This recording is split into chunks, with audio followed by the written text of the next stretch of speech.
nothing and nothing serious at the same time. Well, so like I think the issue why it gets like a little bit serious is that wow,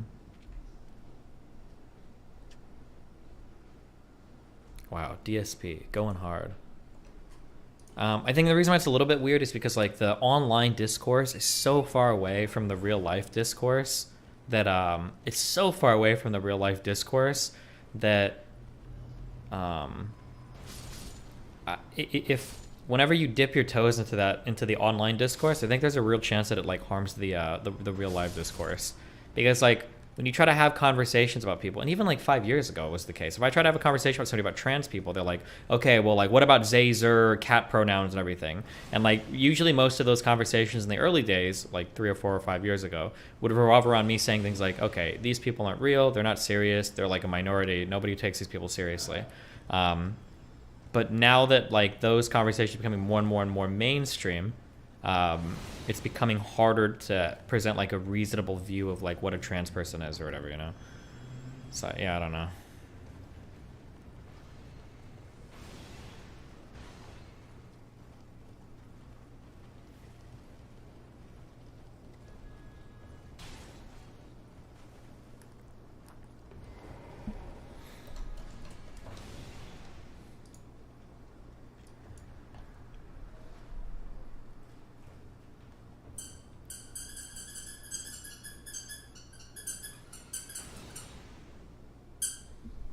Oh, what's up? Hi.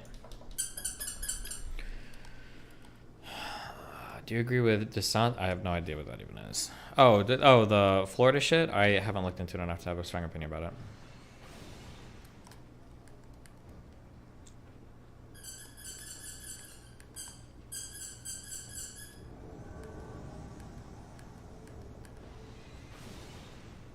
Okay, he attacks, I attack. Okay, big attack, I attack twice. Roll. He attacks, I rolled twice because I'm an idiot. Okay, he attacks, big attack, I can hit twice. No, I can't hit twice. I shouldn't hit twice.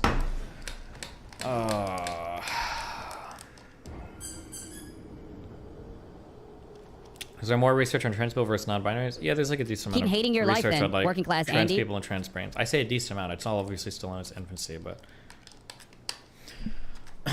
okay. This conversation topic is boring. All right, next one. What do we have?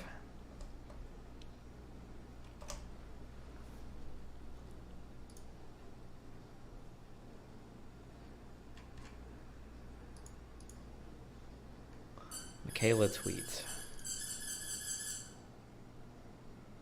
We are reinstating the SAT, ACT requirements. Uh-oh. Did they get rid of them for a while?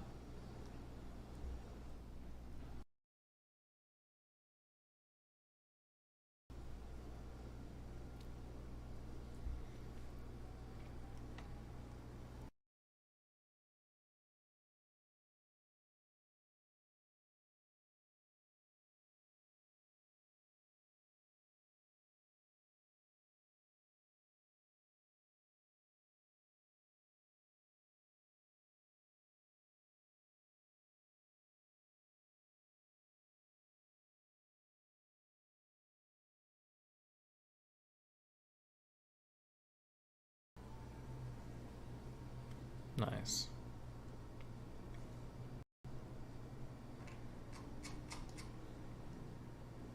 Cool. Demon Mama's community is trying to dock Striker. Yeah, I saw that. Fuck it. We're gonna listen to this while I try to run through this area. Seeing itself as leftist to be... I'm starting this over again. Good luck. Hello everyone.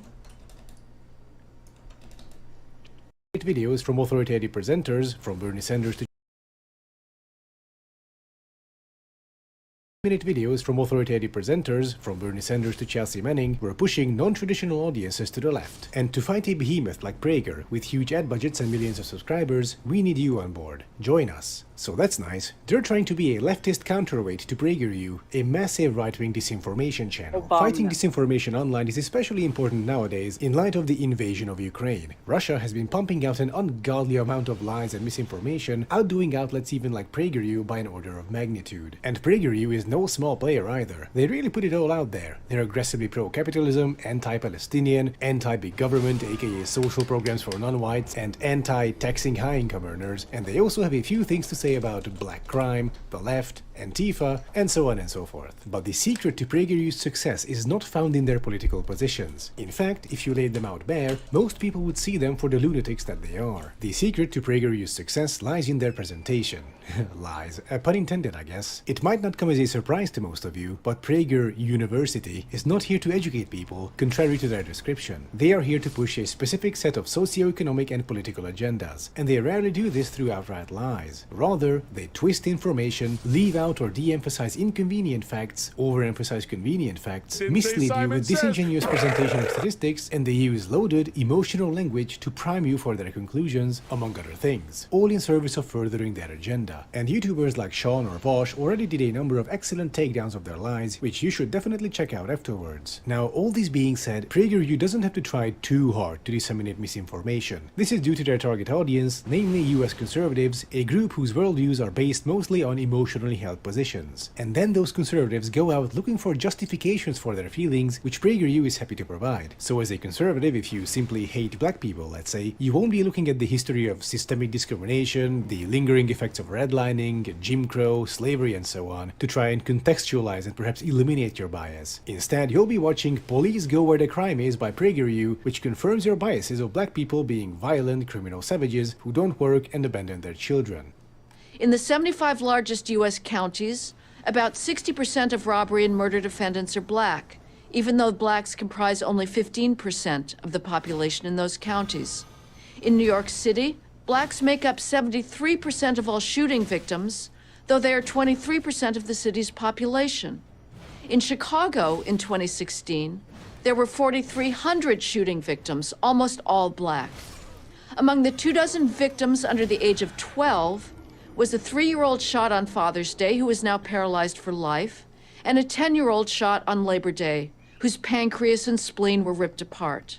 In short, PragerU has it rather easy, preaching to a friendly audience preconditioned by the conservative media industrial complex, having suppressed their critical thinking skills as much as possible, so they will accept any bogus graph, half-truth, and outright falsehood as the capital T truth in service of the conservative agenda. For PragerU, it would be much more difficult to propagandize to a leftist audience, since that group is generally more aware of history and socioeconomics, by and large have better critical thinking skills, and would be more prone to calling them out on their bullshit. If we had a Stalinist PragerU, let's say, they would need to be much more subtle, using every opportunity for plausible deniability, phrasing statements and questions neutrally but in a very leading context, and so on and so forth. Otherwise, their core audience would be made up of people with the following characteristics: the alpha and omega of their worldview being US bad, the fetishization of the Soviet Union and thinking it achieved communism or was progressing towards it despite reality, the bizarre reverence of countries that are opposed to the US like North Korea, Cuba, Syria, and so on, just because they're opposed to the US, and branding all their opponents as fascists to justify every action against them and then denying the actual fascist actions of the governments they support. In common parlance, we call these people tankies. The name comes from the Soviet Union rolling tanks into countries to crack down on anti-Soviet protests. You might have guessed, but these people aren't leftists. They are Nazis painted red for all intents and purposes. And so, the Gravel Institute. Let's take a look at this video of theirs. In the spirit of Sean, the video is linked in the description. Feel free to check it out to make sure I'm not misrepresenting any of their points. And just to clarify, this video came out 6 days before the Russian invasion of Ukraine.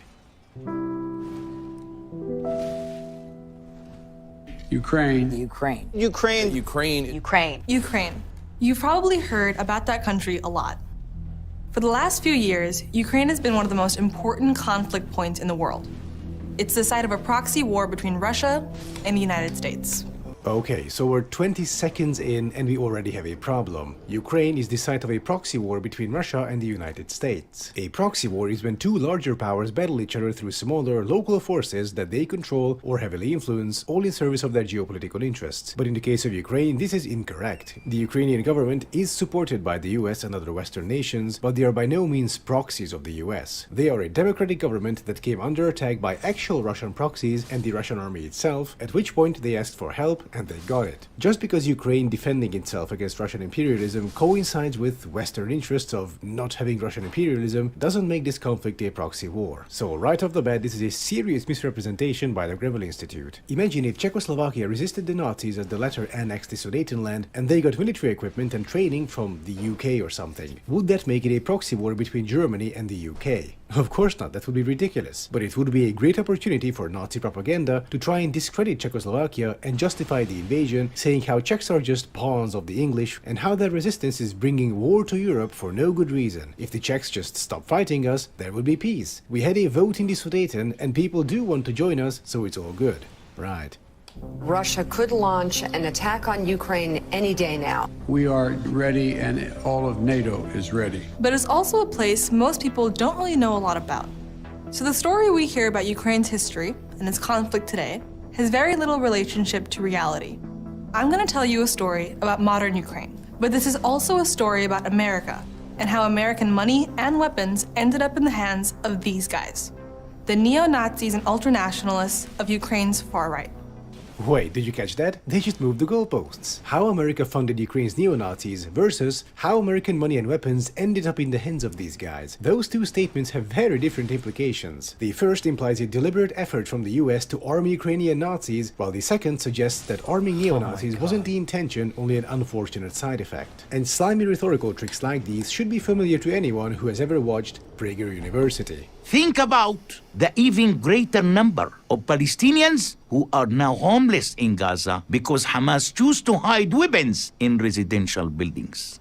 And when naive American and European NGOs offer millions to rebuild Gaza, who do you think will get that money? It won't be you. The people who really deserve it and need it. It will be the leaders of the Hamas gang and their friends who will add new rooms to their fancy villas, rather than rebuild homes, purchase coronavirus vaccines, or provide social services for their people. And the peace you so deserve, the peace which could have been possible when Israel withdrew entirely from the Gaza Strip in 2005, will be even further out of reach. Well, it looks like all that aid we're sending to Palestinians is ending up in the hands of extremists. Therefore, we should stop giving money and aid to Palestinians and just let Israel invade the Gaza Strip in a special military operation where they de-Islamisticize the area in order to finally bring peace to the Middle East, one could say. Though for some reason I highly doubt Greville Institute would agree with stopping aid to Palestinians. And funny how that works. Let's start in 1991, when Ukraine became fully independent from the Soviet Union. And independence was tough. After the fall of communism, the economies of post-Soviet republics were falling apart. Minor point here, but while in common parlance we do refer to the end of the Soviet Union as the fall of communism, that is incorrect. The Soviet Union was a state-capitalist oligarchy at best and never even came close to abolishing the state, currency or social classes, as in communism. I expect a channel fancying itself as leftist to be more precise with these terms. State institutions were being hollowed out. A so-called gangster capitalism was becoming dominant. So in the 1990s, Ukraine's economy and quality of life collapsed, and it's never really gotten better. Adjusted for inflation, Ukraine's GDP per capita was higher in 1990 than it was in 2020. Health outcomes are abysmal. In 2019, the life expectancy of Ukrainian men was lower than in Syria, Iraq, and North Korea.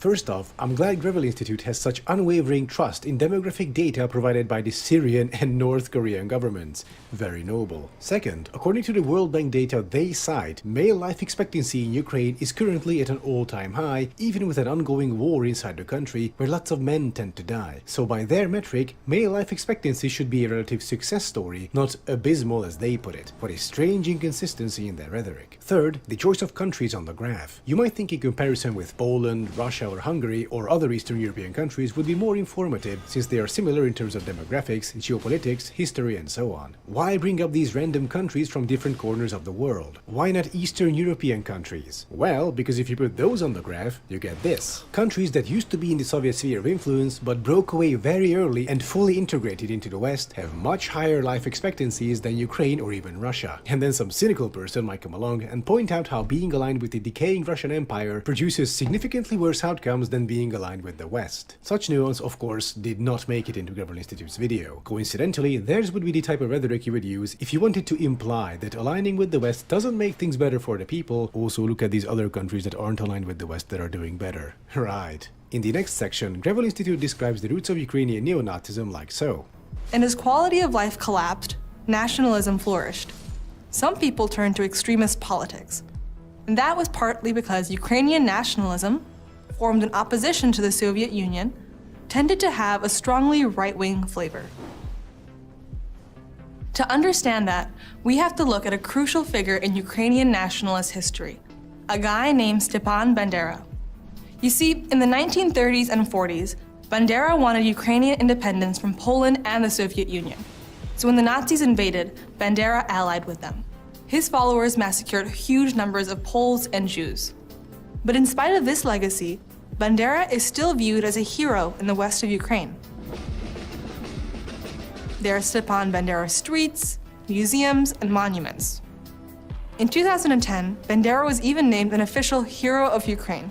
So in their world, this Bandera guy did ethnic cleansing while collaborating with the Nazis as he sought Ukrainian independence, and he's revered to this day mostly in the west of the country, which is a rather far-right region. What Gravel Institute conveniently omitted is that the biggest resurgence of pro-Bandera sentiment happened after Russia invaded Ukraine. I'm sure the far-right had a presence even before, and was also out to protest during the Maidan, obviously, but the real push for decommunization and the re-establishment of a Ukrainian national identity came after Crimea was stolen, and when the Ukrainian army was already fighting a war in the east against both Russian proxies and actual Russian soldiers. To go back to examples from the east, why do you think groups like ISIS, the Taliban or Al-Qaeda gained such prominence? Because a larger imperialist power invaded their lands, which galvanized their support and helped them rise to prominence. This is extremism 101, which I'm sure Gravel Institute would agree with. Why then do they not extend this very simple concept to Ukraine?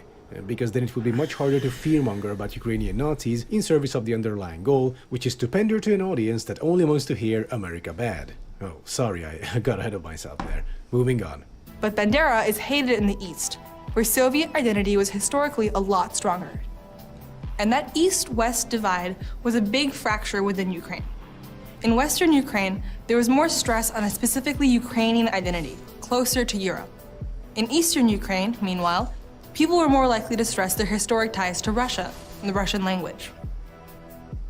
Fast forward to 2010, when Ukraine elected a relatively pro-Russian politician named Viktor Yanukovych as its president, with strong support from voters in the East. Yanukovych pursued a regionalist and Russia-friendly agenda, which angered people in the West. So the East-West divide in Ukraine. The West is more pro-European, while the East is more pro-Russian, and the latter helped elect Viktor Yanukovych. None of this is false on the surface. However, calling Viktor Yanukovych a relatively pro-Russian politician is a way to de-emphasize Yanukovych's staunchly pro-Russian politics. And I noticed how Gravel Institute leaves out the inconvenient fact that Yanukovych imprisoned his pro-Western opponent, Yulia Tymoshenko, right after he got elected in 2010. Also that he stole the election in 2004, when Ukrainians needed the Orange Revolution to force a rerun, which Yanukovych then lost. And these instances of twisting information using loaded language and disingenuous presentation only get more numerous as the video goes on, like this part right here. And in 2013, Yanukovych announced that he was suspending discussions on Ukrainian integration with Europe. That decision sparked a protest movement centered in Kyiv called Euromaidan, after the Maidan Square where it took place. In Kiev, thousands of Ukrainians continue to protest against the government's decision to hold off on signing a deal with the EU. And I want you to consider this. Hundreds of thousands of people out on the streets, tens of thousands of flags and signs, and the three they show us are all Bandera related, with his portrait and the red and black flag. This was a conscious choice. They could have easily found footage of protesters from a massive crowd like this without Bandera related items, but instead they went out of their way to find footage that specifically contains far-right adjacent imagery. history. And they did this to lay some groundwork for the next section, which is what I would call a mask-off movement. Let's give it a watch. In the West, Euromaidan was seen as a peaceful, pro-democracy movement. And most participants really were ordinary people who were angry at the government. But as the protests grew, encouraged by a harsh repression from the police and a brutal sniper attack that killed dozens of protesters and police alike, a new, more sinister element emerged and began to hijack the movement. The ultranationalists came on the scene. It was often the nationalists who were the loudest. All you need to do to get lefties to feel bad about police officers is to have the police officers sent by fucking commie authoritarian autocrats to fucking murder protesters. Hey, who would have ever fucking guessed? And the most violent. Hallo, hallo, hallo. Hallo, hallo. Emerged and began to hijack the movement. The ultranationalists came on the scene. It was often the nationalists who were the loudest. All you need to do to get lefties to feel bad about police officers is to have the police officers sent by fucking commie authoritarian autocrats to fucking murder protesters. Hey, who would have ever fucking guessed? And the most violent. Hallo, hallo, hallo. Hallo, hallo. Emerged and began to hijack the movement. The ultranationalists came on the scene. It was often the nationalists who were the loudest. All you need to do to get lefties to feel bad about police officers is to have the police officers sent by fucking commie authoritarian autocrats to fucking murder protesters. Hey, who would have ever fucking guessed? And the most violent. Test, test. Hallo, hallo, hallo. Hallo. Test. Emerged and began to hijack the movement. The ultranationalists came on the scene. It was often the nationalists who were the loudest. All you need to do to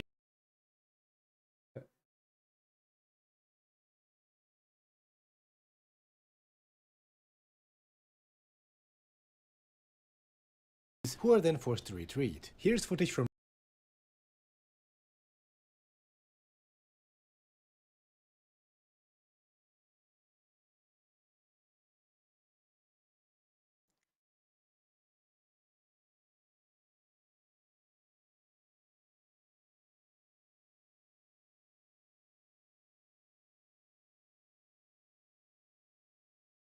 Test 1, 2, 3. Test 1, 2, who are 3. then forced to retreat. Here's footage from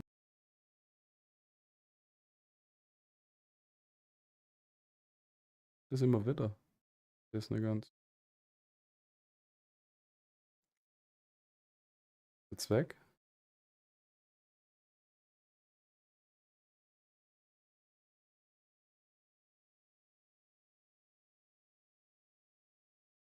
Test 1, 2, 3. Test 1, 2, who are 3. then forced to retreat. Here's footage from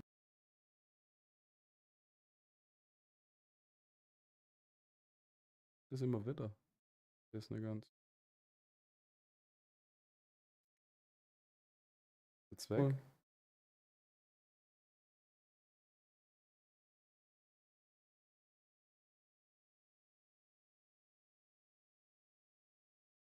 Test 1, 2, 3. Test 1, 2, 3. who are then forced to retreat. Here's footage from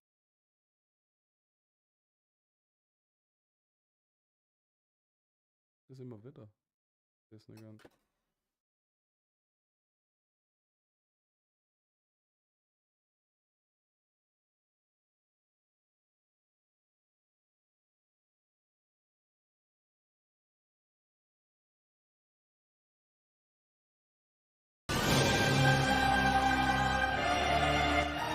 This the guy I was going to debate with? was Yeah. almost certainly done by Or Ukrainian debate with him on my neo-fascists. team, yeah. Source? Trust me, bro. I'm Stefan F. Cohen, or was, who spent the last decade doing pro-Putin apologia and was a frequent guest on Russia Today. And I did find this article about him in the New York Magazine titled The Pathetic Lives of Putin's American Dupes, written in 2014 around the time of Russia's annexation of Crimea. A tragically large number of left-wing Westerners in the 20th century deluded themselves about the horrors of Soviet communism. As awful and unforgivable as it was, the process by which they made Test themselves 1, the dupes 2, was at 3. least Test despicable. 1, They 2, loved 3. socialism, Test 1, one 2, country in the 3. world was implementing socialism, Jesus. so they Gut, persuaded themselves vielleicht, that maybe for a while it not. was working. Today's Russia dupes are a smaller, Haben more wir pathetic was lot. heute? Above all, Haben they are wir just heute plain was weirdos zu because tun? they lack a clear ideological motive for their stoogery. Soviet Russia not only commanded a vast propaganda network, but embodied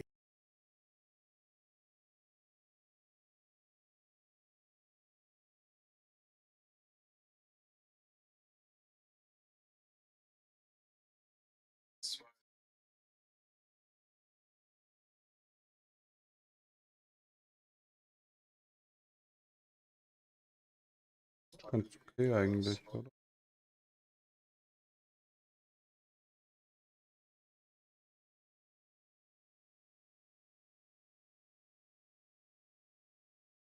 Various atrocities. Is Putin persecuting gays? Wie Well, machen Cohen wir wants you es? to know Haben that various wir Ukrainian etwas nationalists zu dislike sagen gays too, oder and eher also nicht? Barack Obama's Was claim to machen snuff wir? Sochi Dann because of gay show rights me is the probably not money. on the level. Is Putin bullying and killing journalists?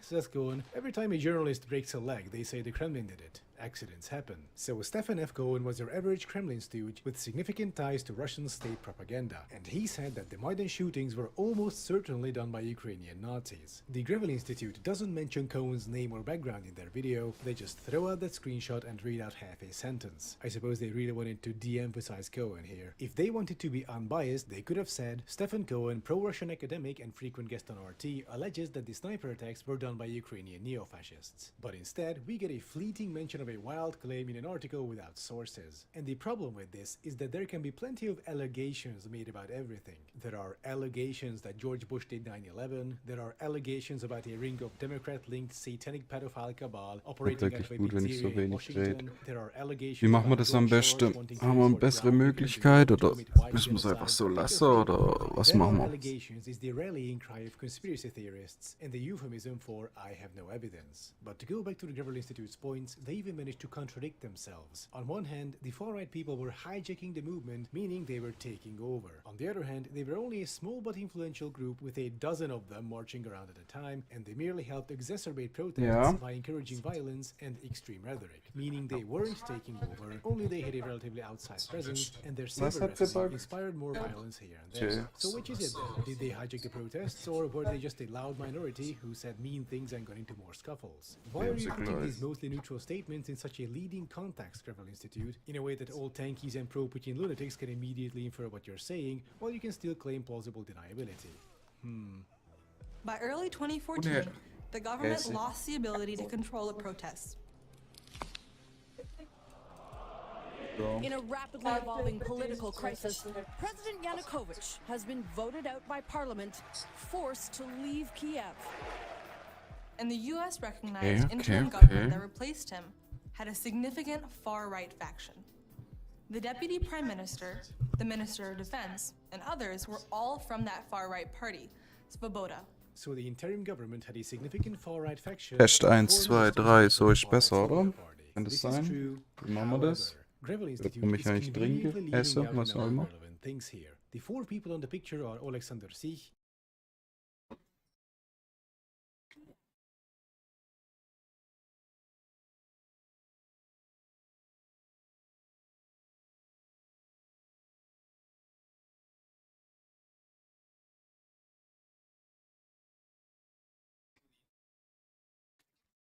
Test 1, 2, 3, so ist besser, oder?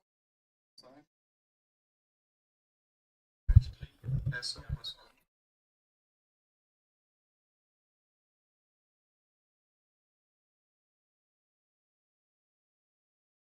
Igor Tanyuk, Andriy Mokhnik, and Ihor Ja, ist Schweiger. gut, würde ich And there are sagen. a couple of Passt mir so. things to mention here. First, as Gravel Institute says, they were only part of the Hold on, wait 1 second.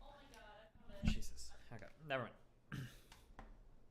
interim government. That means they were all gone by the 12th of November 2014, except for Ihor Tanyuk, who left much earlier, having spent a grand total of 26 days in his position. Also, Alexander Sich was one of 3 deputy prime ministers, with the other 2 not being from Svoboda. Second, none of these people were succeeded by other Svoboda politicians. Third, on the elections in October 2014, the Svoboda party had lost 31 seats out of their original 37, having gotten only 4.71% of the national vote. The right sector also ran, and Remember, the Svoboda party's height of their power was under Yanukovych, who was the pro-Russian president. They never mentioned this in the. They never mentioned this, of course, in any of the Gravel Institute video. But this guy did not. The far right did not grow in popularity from 2014 onwards. They only lost popularity from 2014 onwards. won a single seat with 1.8% of the national vote. So if Gravel Institute wanted to be honest here, they could have said something like this. The far-right had a presence within the interim government, having achieved 4 ministerial positions from March till November 2014, except for the defense minister, who was removed after less than a month. They weren't succeeded by other far-right politicians, however, and Svoboda lost the majority of its seats during the October election, while the right sector only won a single seat. It doesn't sound so scary or dramatic when you put it that way, does it? But once again, the goal of Gravel Institute here is not to tell you what happened, but to push a specific pro-Russian narrative. In their world, the interim government was full of Nazis, and this led to backlash in the East, because Eastern Ukrainians were horrified at what they saw as a far-right seizure of power, with veneration of Bandera and elimination of equal recognition for languages like Russian. Service industry workers have since January been obliged to talk to customers. How good of a debate partner with Adam and Ben? I don't know. I don't know how good he is at debating. He knows a lot of stuff. He's really knowledgeable. Pay my employees' salaries and my taxes. It's none of your bloody business which language I do it in. And here I want to briefly consider manipulation through word choice. The US recognized interim government was full of far-right people, the Easterners were horrified at what they saw was a far-right seizure of power, the elimination of Russian as an equal language, the use of emotional, loaded language serves to feed into the overarching narrative that the evil US is funding evil Ukrainian Nazis and the poor, Russian-speaking Ukrainians are very scared. Funny enough, this rhetorical trick is once again familiar to me from channels like PragerU. This is the reality that police commanders in urban areas face every day. And every day they get calls from law-abiding citizens in high-crime neighborhoods begging for assistance. Gravel Institute also doesn't mention that Russia tends to actively use the Russian language as a geopolitical weapon. Russian speakers to Russia is like oil to America. If you have too much of it, sooner or later their army shows up on your borders to liberate your country. Like in Crimea. Also, I love how they put the story of the service workers next to the Svoboda image. The government was usurped by evil anti-Russian Nazis, it is implied, who have instituted the draconian measure of service workers in Ukraine having to engage customers in Ukrainian unless the customer asks for Russian, in which case it's fine. Okay, but in the next segment they go even further, in the form of trivializing actual Russian imperialism through euphemisms. Anti-government protests broke out across the East. In the eastern peninsula of Crimea, people were furious. Many of them talked about joining Russia, so the Russian government saw an opportunity. They wanted to encourage a surge of Russian nationalism for its own benefit. So Russia annexed Crimea and held a disputed referendum to legitimize the decision. The Russian government wanted to encourage a surge of Russian nationalism for their own benefit, so Russia annexed Crimea and held a disputed referendum to legitimize the decision. And isn't that amazing? At least they used the word annexed there, so it's only 99% reprehensible. But hey, if that's the game we're playing, let's roll. Nazi Germany wanted to encourage a surge of German nationalism for their own benefit, so they annexed the Sudetenland and held a disputed referendum to legitimize the decision. I'm surprised the Gravel Institute would try to trivialize Russian imperialism so openly. It's almost like they and their audience all have a problem with imperialism when it's the US doing it. Almost. As many as 95.5% of the electorate in Crimea have voted to join Russia. Crazy how that works, huh? Crimea is in Russia. So popular. By the way, this 95.5% result is bullshit. We know this because, as I mentioned in my original Ukraine video, a Russian state agency accidentally posted the real results. According to them, the real result was about 50 to 60% voting for joining Russia, with a turnout of about 40%, in a referendum under Russian military occupation, where the two choices were yes and yes but later, and where the choice of remaining part of Ukraine was not on the ballot. The Gravel Institute doesn't mention any of these details. Instead, they take all these lies, falsifications and fraud committed by Russia and stuff it neatly under the phrase disputed referendum. Energized by the annexation and supported by Russian armed and military personnel, the anti-government protests became a full-blown secessionist movement. Eastern provinces like Donetsk and Luhansk held separatist referendums and declared independence. The new government branded these rebellions as, quote, terrorist actions. Ukraine entered a civil war, which was also a proxy war with Russia. Okay, so anti-government protests became secession movements after they were energized by the annexation of Crimea and were supported by the Russian military. I'm glad they admit that at least. Then Donetsk and Luhansk held referendums, declared independence, and the new Ukrainian government declared these quote-unquote terrorist actions. And so, two things. Number one, you don't need to put terrorist actions into quotation marks. What they did was, by definition, terrorist action, whether or not you consider it moral. Number two, and this is very much a recurring theme now, Gravel Institute left out an important detail, namely that at the time of the independence referendums, the war in Donbass had already been going on for at least a month. Oh, hold on, real quick. So, because some people don't understand the Crimean shit, okay? On the referendum, there were two options, essentially, that were given to the people of Crimea. One was that they would rejoin the Russian Empire, essentially. They'd rejoin Russia. And the second option was that Crimea would be recognized as an independent entity, but their own parliament would have probably then voted immediately after to join Russia. So it was essentially join Russia, or as he said, join Russia later.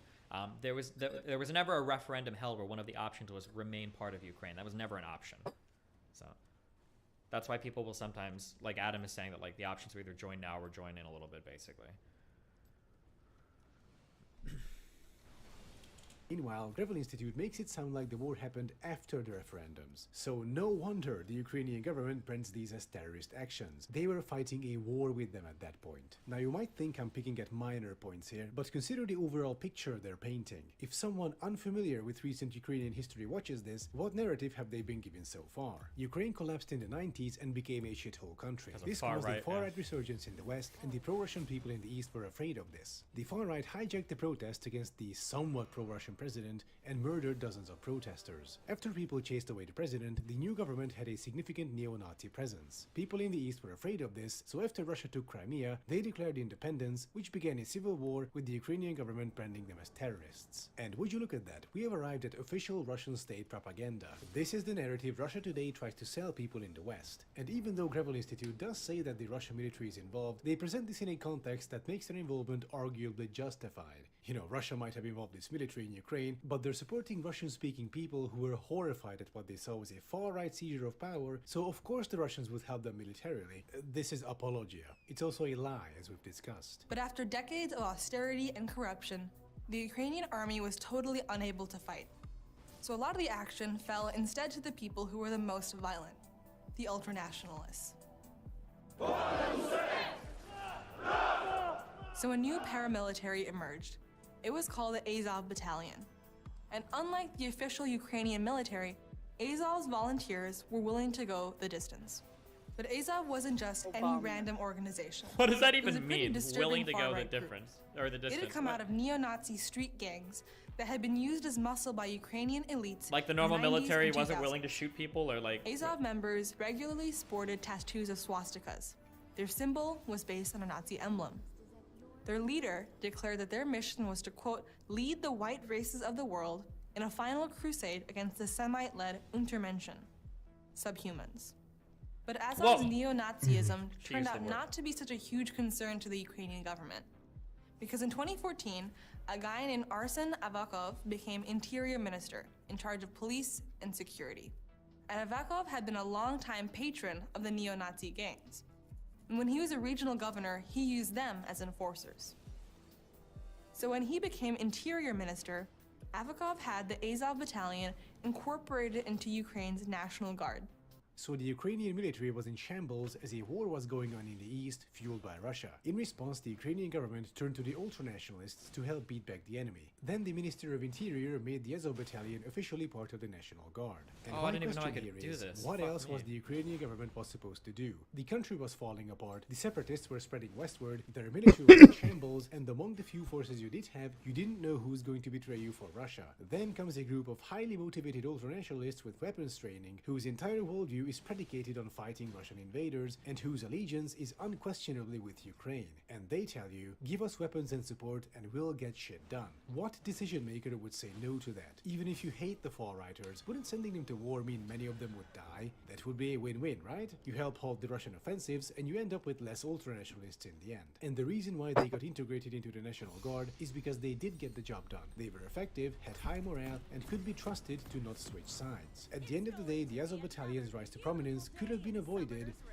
if Russia didn't invade Ukraine in 2014 and 2022. It seems like this would be the quick and easy solution to Ukraine's supposed Nazi problem. If we can agree that groups like ISIS or the Taliban rose to prominence due to Western meddling, why can't we then say that groups like Azov did so due to Russian meddling? Gravel Institute spends the next section of their video describing how US military assistance ended up in the hands of Azov fighters, once again in somewhat of a contrast with the original title of the video, which suggests a direct and deliberate effort from the US's part. Or does it? Turns out, as I was making this video, they changed the title from How America Funded Ukraine's Neo-Nazis to America, Russia, and Ukraine's Far Right. And they even had to edit their description, saying, this video is about American funding for the Azov Battalion. It explicitly condemns Russian propaganda that Ukraine is a neo-Nazi country, quote-unquote. We stand strongly against Russia's invasion and will be publishing a video about the Russian oligarchy and the rise of Putin. They say they condemn Russian propaganda that Ukraine is a neo-Nazi country, after having spent nearly 10 minutes priming you for that exact conclusion. They say... Wait, hold on one sec.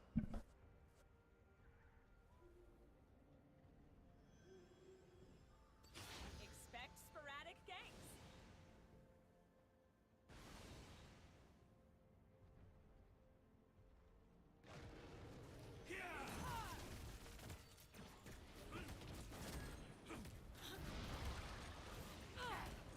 I'm gonna need a new umbrella.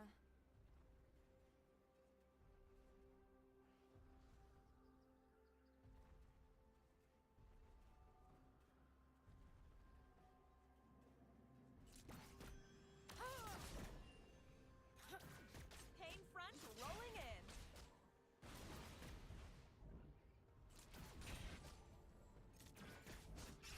I don't know why this fucking chick tries to leave without giving me my hugs.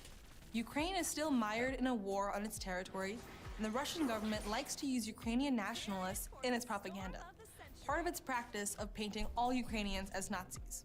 Of course, those claims aren't really true. But then they spend the rest of the video telling you how it actually is true. But Ukraine still does have a serious and militarized neo-Nazi problem. So since the 2014 uprising, Ukraine's far right has become increasingly powerful. Azov veterans have been given high positions in the security services. The new Ukrainian government even made it a criminal offense to deny Bandera's heroism. And in 2021, the United States and Ukraine were the only two countries to vote against a UN resolution condemning the glorification of Nazism. A climate of impunity has developed around far-right violence. Oh my God. Attacks against Roma and gay people go unpunished.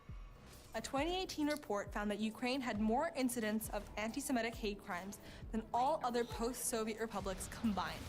That last article they show there is particularly interesting. Report: Ukraine had more anti-Semitic incidents than all former Soviet countries combined, on the Jewish Telegraphic Agency. This report comes from the Israeli Ministry for Diaspora. Why do I feel like, this is a total guess by the way, maybe even bad faith of me, why do I feel like the Gravel Institute will cite the Jewish Telegraphic Agency when it comes to Ukraine, but I'm willing to bet they probably have a lot to say about what's going on in Israel and Palestine that the Gravel Institute would not touch with like a fucking 7,000-foot pole. That they would have absolutely no interest in what the Jewish Telegraphic Agency say about Palestinian violence against Israelis, right? Now maybe they would, but you know, I kind of wonder. Affairs. A striking exception in a trend of decrease in anti-Semitic incidents in Eastern Europe was Ukraine, where the number of recorded anti-Semitic attacks was doubled from last year and surpassed the tally for all the incidents reported throughout the entire region combined, the report said. So that sounds rather alarming. However, further in the article you'll find this bit. In an article published Saturday on Radio Liberty, a Ukrainian state historian dismissed the Israeli report as anti-Ukrainian propaganda, and a researcher of anti-Semitism from Ukraine said the Israeli report was flawed and amateurish. The researcher, Vyacheslav Likachev, who is affiliated with the VAD Association of Jewish Communities and Organizations of Ukraine, suggested in the article that the report's authors merely summed up the incidents they found reported online in a, quote, blatant lack of professionalism and violation of all standards of hate crime documentation, which are guided by professional monitoring groups both in Ukraine and in the world, end of quote. Gravel Institute, of course, never mentioned this bit. But here, I also found this article on the Jerusalem Post. Boris Loshkin, Ukraine's least anti-Semitic country in Central Europe. In addition to serving as president of the Jewish Confederation of Ukraine, Loshkin is also a vice president of the World Jewish Congress and the Eurasian Jewish Congress and works intensively with the European Jewish community. Loshkin says that today, Ukraine is regarded as the least anti-Semitic country in Central Europe and is a much more open and accepting society. The relationship between Jews and Ukrainians is very tolerant, and it is a safe country for Jews, he says. The Ukrainian Jewish community is very active. There are many Jewish organizations, both religious and non-religious. There are Jewish centers, Jewish schools, and kosher restaurants. And now there are even better rabbis fighting the Russians, I might add. The Pew Research Center actually did a survey in Eastern Europe asking respondents if they would not be willing to accept Jews as citizens of their country. Only 5% of Ukrainians agreed with this, making them the most tolerant country in the area. In contrast, 14% of Russians wouldn't accept Jews as Russian citizens. So there you have it. Ukraine is not exactly an anti-Semitic hellhole as the Gravel Institute or the Russian government would want you to think. But it's not a coincidence that the denazification of Ukraine was the primary excuse for Russia's invasion. That's the reason why Gravel Institute had to edit the videos title, by the way, to not make it too obvious that they're shamelessly peddling Russian state propaganda, while at the same time insisting that they don't. In the comment section, a user even pointed out the glaring contradiction in their video. The explanation of the East-West split is useful, but it seems odd to talk about Ukraine's far right without also talking about Russia's far right. The Russians aren't the defenders of leftist rebels, they are the gangster capitalists mentioned earlier in the video. Yep. There's arguments to be had about whether arming the Ukrainians is the correct approach to this situation, but the framing of the arguments in this video makes it seem like the Russians are justified in supporting rebels, which is strange considering the main pillar of this video is about how America is not justified in its support. And Gravel Institute actually responded to this, saying, "That's very true. We focus on US stuff just because we're based in the US, but we obviously don't support Russian aggression and imperialism in Ukraine. We'll do a video about Yanukovych, the Donetsk clan, and gangster capitalism, Akhmetov comes to mind, in the future too. They obviously don't support Russian aggression and imperialism in Ukraine," they say, under their video justifying Ukrainian aggression and imperialism in Ukraine. And their Twitter record is similarly checkered. On the 22nd of February, 2 days before the Russian invasion, they tweeted, "Two things can be true at once. 1. Russian aggression in Ukraine is absolutely unjustified and should be condemned. 2. American and NATO involvement has only made the situation worse." So once again trying to both sides their way out of the situation. You know, a local domestic serial abuser is threatening to kill one of his ex-girlfriends and loiters around her house with a shotgun, and then Gravel Institute comes along and points out how what he's doing is unjustified and should be condemned, but also how the local anti-domestic abuse league has only made things worse because now the man feels unsafe because of them. And then, when the Russian invasion began, Gravel Institute tweeted the following: "The heroic efforts of anti-war protesters in Russia deserve the unconditional support of the international left. Also, ordinary Russians and Ukrainians do not want war. Putin's invasion is an evil act that will destroy the lives of innocent Ukrainians, will plunge Russia into economic desperation, and will bring the world closer to the brink of nuclear annihilation." So that's nice. At least they're admitting that the invasion is bad, unlike a lot of their followers underneath their tweets. However, there's also this tweet from the 16th of February. Remember a few days ago when the media said that Russia was going to invade Ukraine today? Whatever happened to that? Awesome. I won't find this tweet on their page anymore because they they deleted it. But people took screenshots, so we get to enjoy it even now. So up until the invasion, Gravel Institute toed the line that Russia invading Ukraine is Western propaganda, and then they had to backtrack like crazy, deleting tweets, changing the title of their video, and adding the following to the description. This is once again under a video spreading Russian propaganda that Ukraine is a neo-Nazi country, as Gravel Institute denied and both sides the invasion threat. So once again, which is it, Gravel Institute? You can't play this game forever, because people will call you out on it like I just did. Instead of edited titles, descriptions, and clarifications, I would recommend deleting this video altogether. To fight a behemoth like Prager with huge ad budgets and millions of subscribers, you cannot really have content like this published, especially now, when it puts you in league with some of the most reprehensible people out there. You won't be bringing anyone over to the left with such content. In fact, you might actively scare people away from leftism with this. Gravel Institute also never talked about the fact that the pro-Russian party in Ukraine has had far larger support than the far right, and how the latter only won a single seat in the 2019 elections. Inconvenient details, I suppose. As an aside, one of the chairmen of the pro-Russian party in Ukraine is Viktor Medvedchuk, Vladimir Putin's close confidant, who mysteriously disappeared from the country at the start of the Russian invasion in February 2022, while he was supposed to be in house arrest, by the way, on corruption charges. When Ukrainian authorities showed up to his palace, because of course he has one, they didn't find Medvedchuk, but they did find an exact replica of a luxury Pullman dining car, custom built on-site from scratch, with even a little platform built for it. The car features copious amounts of luxury, including a golden tea heater, a gilded toilet complete with a golden butt rinsing shower, and otherwise all the expensive decorational items you can physically cram inside that space. The Ukrainian Railways wants to nationalize the car, by the way, which I hope happens. It'll be the second largest loss for Medvedchuk after his yacht, because of course he has one, Royal Romance, was seized by Croatian authorities on the 16th of March. And this seems to be a recurring theme with pro-Russian politicians, doesn't it? Super yachts, gigantic palaces, ludicrous luxury. The main difference between Russia and Ukraine is that in Ukraine, these don't get seized by the democratic government elected by the people. They also seized Yanukovych's palace after the Maidan and turned it into the Museum of Corruption, for example. You would think supposed leftists would be in support of a country where such things happen regularly, but they aren't, because supporting Ukraine would mean indirectly supporting the US, and they can't do that because US bad. Political philosophy. Anyway, thank you for watching. This was my video about the Gravel Institute and their lovely video. And do check out my Patreon if you think this content is worth your money. And I'll be seeing you next time.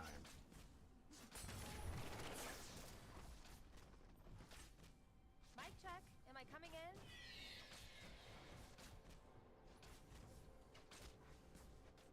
All right. An ally has been slain. We are. Has been slain. I have a chat with Brittany soon. We're only doing Elden Ring, okay? I'm just focused right now, okay? We're gonna kill this guy. We're gonna kill all 3 of these guys, alright? Expect sporadic ganks.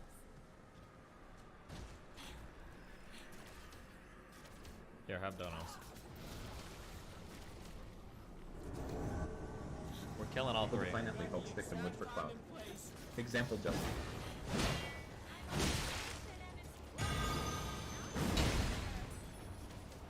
Why is that not a backstab? I wasn't behind him. NB people are trans. What do they transition from or to? That's something I'm struggling to understand. Oh, I'm not. Trans generally just means not cis. Nice! Yo, Dusty. I mean, Testy. I mean, Destiny. Sunglasses. Just kidding, bro. I want to know how old were you when you got into all of this nonsense / politics. Sorry about the Twitch situation. Always love hearing your point of view on many topics. Have a good day. Oh, thanks, man.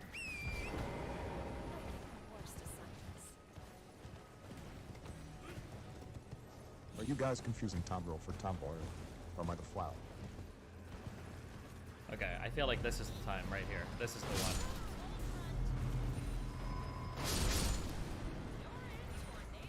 When you're a star, they let you do it. You can do anything. Look at W. Will Smith. They just let him slap Chris Rock and didn't even escort him out. They even gave him the Oscar after. Well, Hassan carry the Twitch politics torch now that you're gone. Yeah. Lol, he's an actual potato.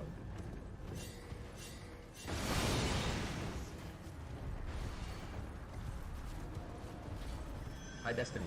Did you disagree with RGR during the RGR Fiasco debate? Why, in the last debate you said that people can't just identify as whatever. They want to without underlying internal experience, or something like that.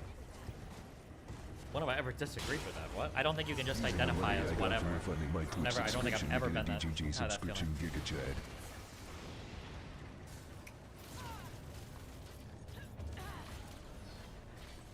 Let's go!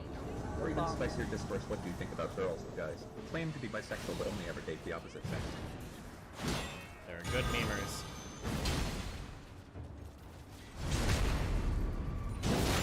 $250 damage, I think. Oh wait, that's probably already adding my first hit. It's not even that much for a backstab. It's like barely 2x a normal attack. Disgusting hero felt.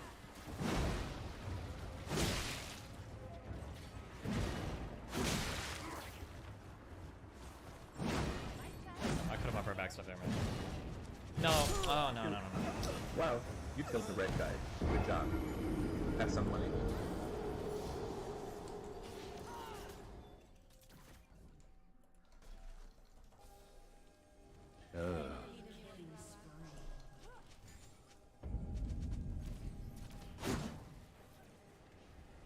Stop. I have no clue why you deal so little damage now. It might just be that the weapon type is so I thought it would be nice when you got banned. Love you, buddy.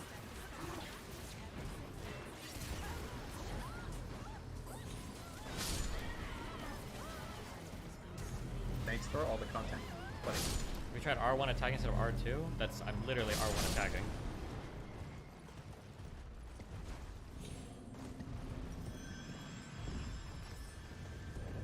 I love your content. You can try to do some parrying. You can't parry with only a sword. You have to use your shield. I have a shield, I guess. True to yourself. Oh, actually, wait. I could parry with a shield. I'm gonna die trying to parry now. Is the parry timer? It's harder than the iframe, like, match, right? For rolling.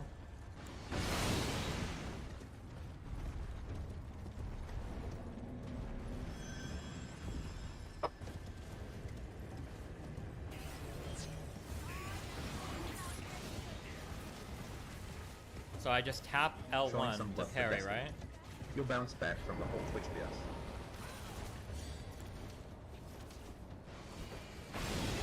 Do I tap L1 or do I hold it right as they attack? Oh, it's L2. Oh.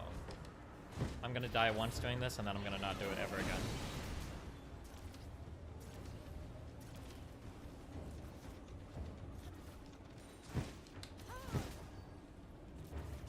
You need the Ash of War? Wait, what do you mean? Hold on. I don't think you're right.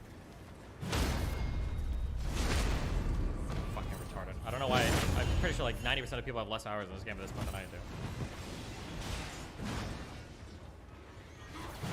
Oh, but you have to learn which attacks are parryable. Like jump attacks probably aren't parryable, right?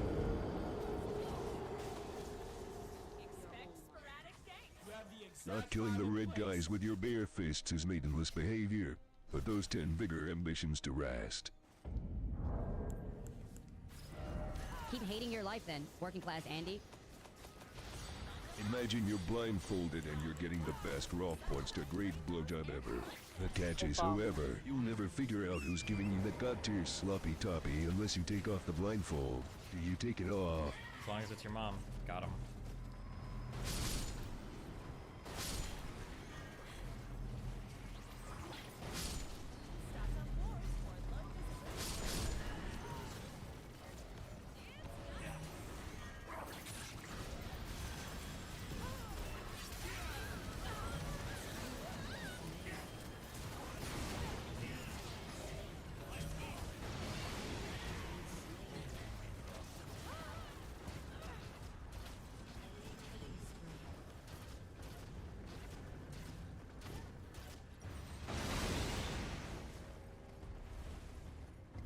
Any two-handed attacks aren't parryable.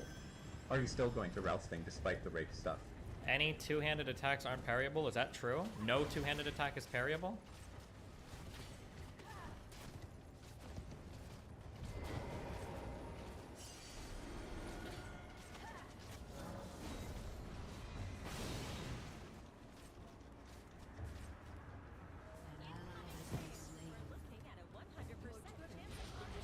The dagger dude literally parried you two. Oh, true, true, absolutely.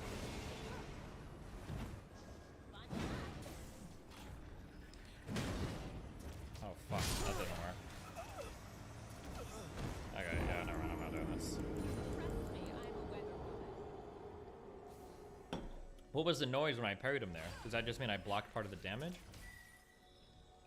Keep hating your life then, working class Andy.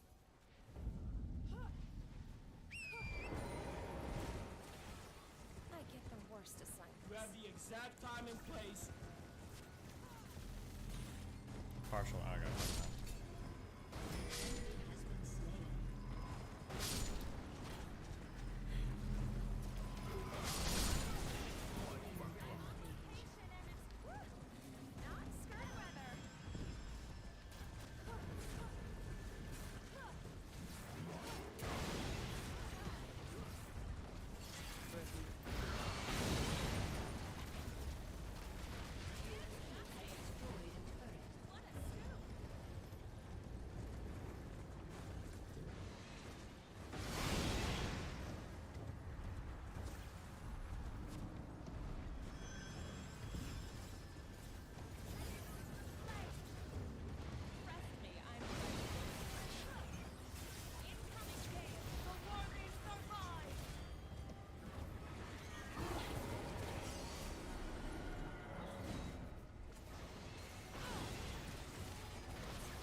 Are you serious?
What level? I don't know, probably like 30 or 40?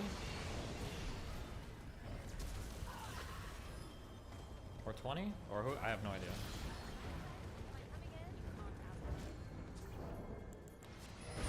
46. Nice.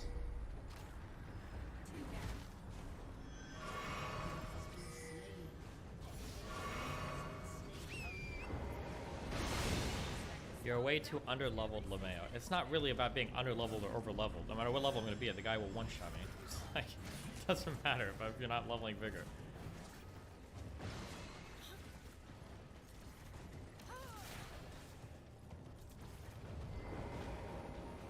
We're seeing a distinct chance of pentakills. Destiny, if you are having trouble with the Mace Guide, you could play the game online and those 3 summon signs will pull from a pool of NPCs instead of the same 3. Also, dipshits Keep in hating chat your can't life then, evade you working unless class you Andy. summon. Just fight this guy on your horse? Wait, can I? No, you can't.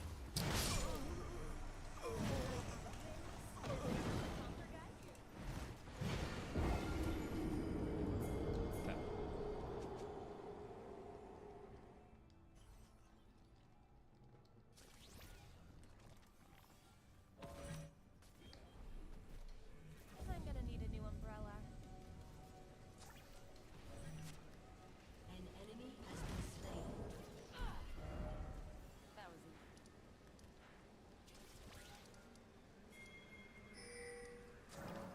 I don't know if I can upgrade my weapon. I don't think I can. I've got it upgraded twice right now.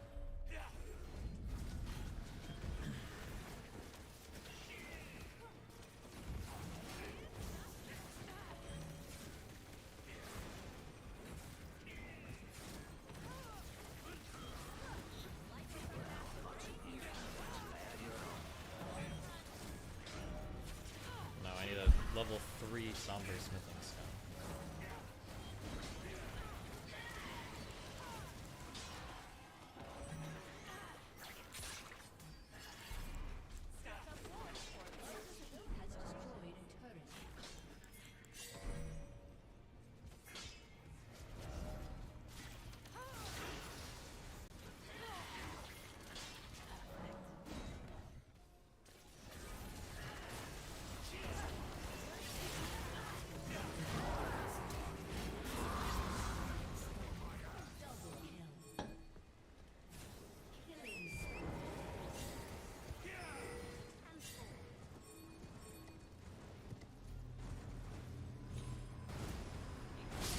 I will kill these 3 mobs. I will do it. There's a church north of the Mistwoods that will give you a potion that you can use to negate 1 hit of damage. Really? Oh, Quen?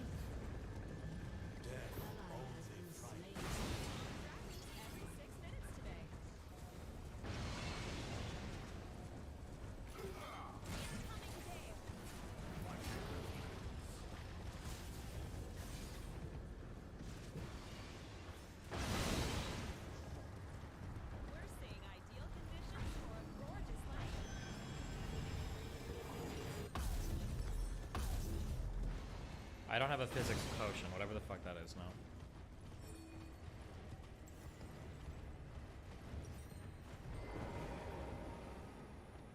Just pretend the NPC calls null and void and summon your inner will. True.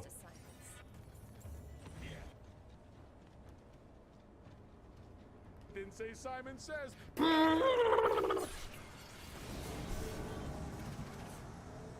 Okay, this is the urn.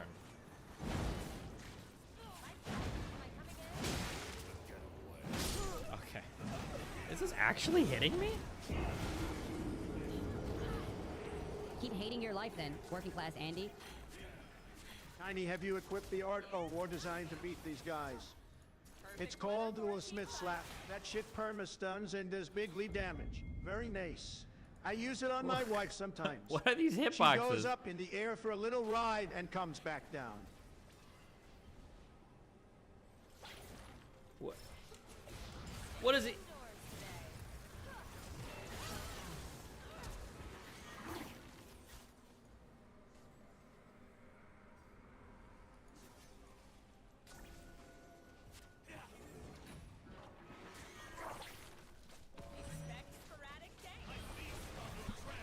than the wind.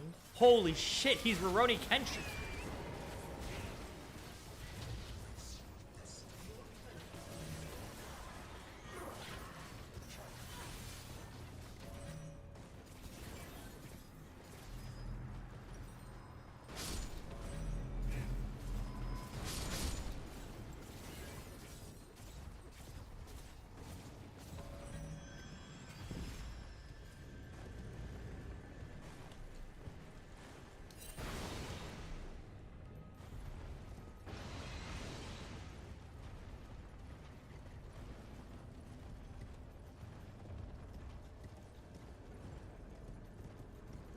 Hi Destiny.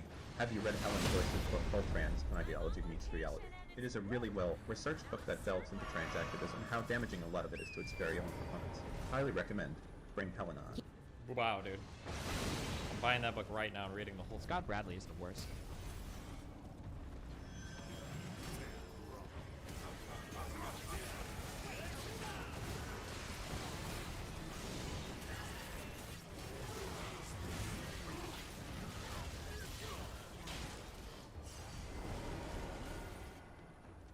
Asking me to read a book is about as silly as asking Ophelia not to constantly remind chat that she's a lesbian to simp for fucking attention. Got him. Fucking got him.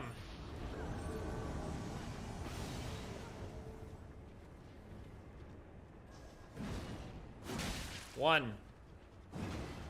2. 3. Like rating my Twitch sub. Also Sphere. 4. 5.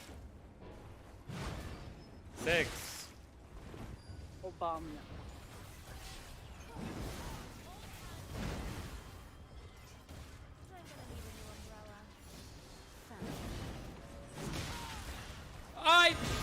Oh my god. 7, 8, 9. 10.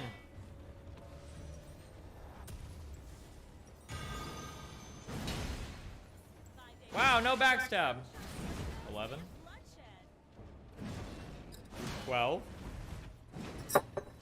13. That one missed. We won't count that one. 13. 14. I don't know how. I'm not gonna go over back sooner. 15. 16. 17.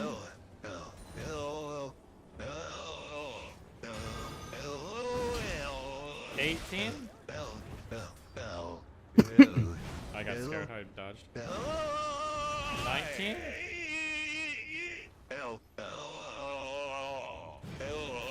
20. 21.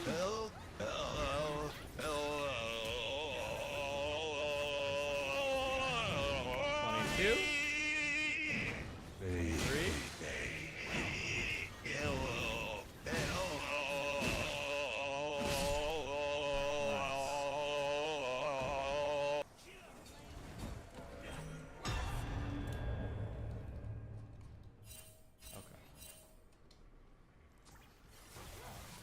That was the hardest one. This is the second hardest one. Yes. 6. Keep hating your life then, working class Andy. How do you feel about Dylan twisting the knives in your back every chance you get? I don't know, he's just making memes, dude.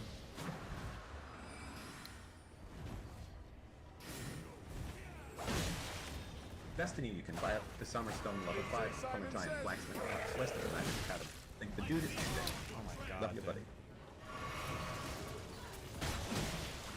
Didn't say Simon Says.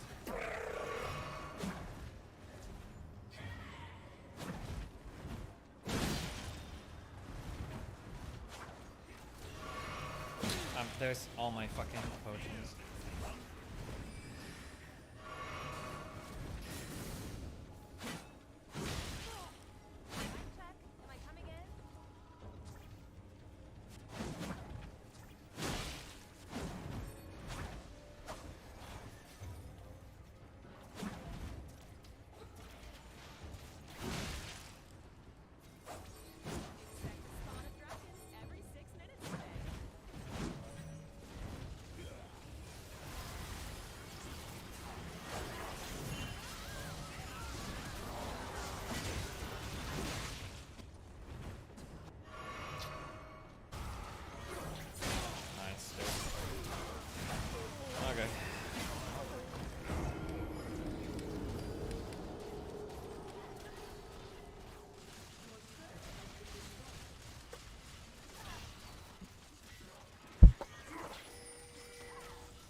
Scott Bradley is very cool in base. I wish I was as cool as Scott Bradley. Then maybe Melania would touch my bing bing like stone.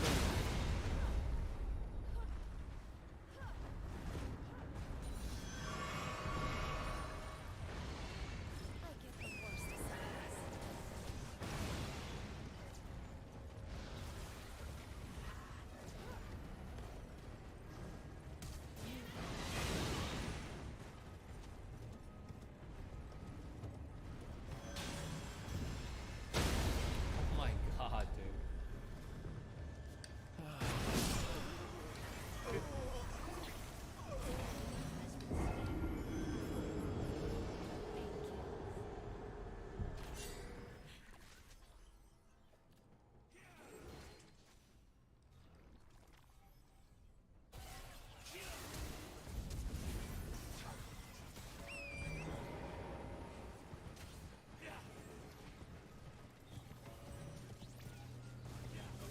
Has been slain.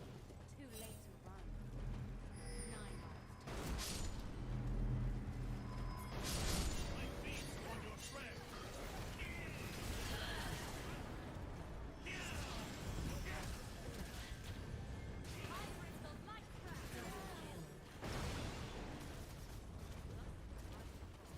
Please, bro, just press L2 once, bro. Please, bro. I promise, bro, just press L2, bro, please. The L2 attacks suck on these mobs. Didn't say Simon said. I don't think people understand that the difference between like being able to survive one hit versus being able to survive 2 hits is the difference between it taking like 20 minutes to beat a boss versus like 5 hours to beat a boss. Your team has destroyed a turret.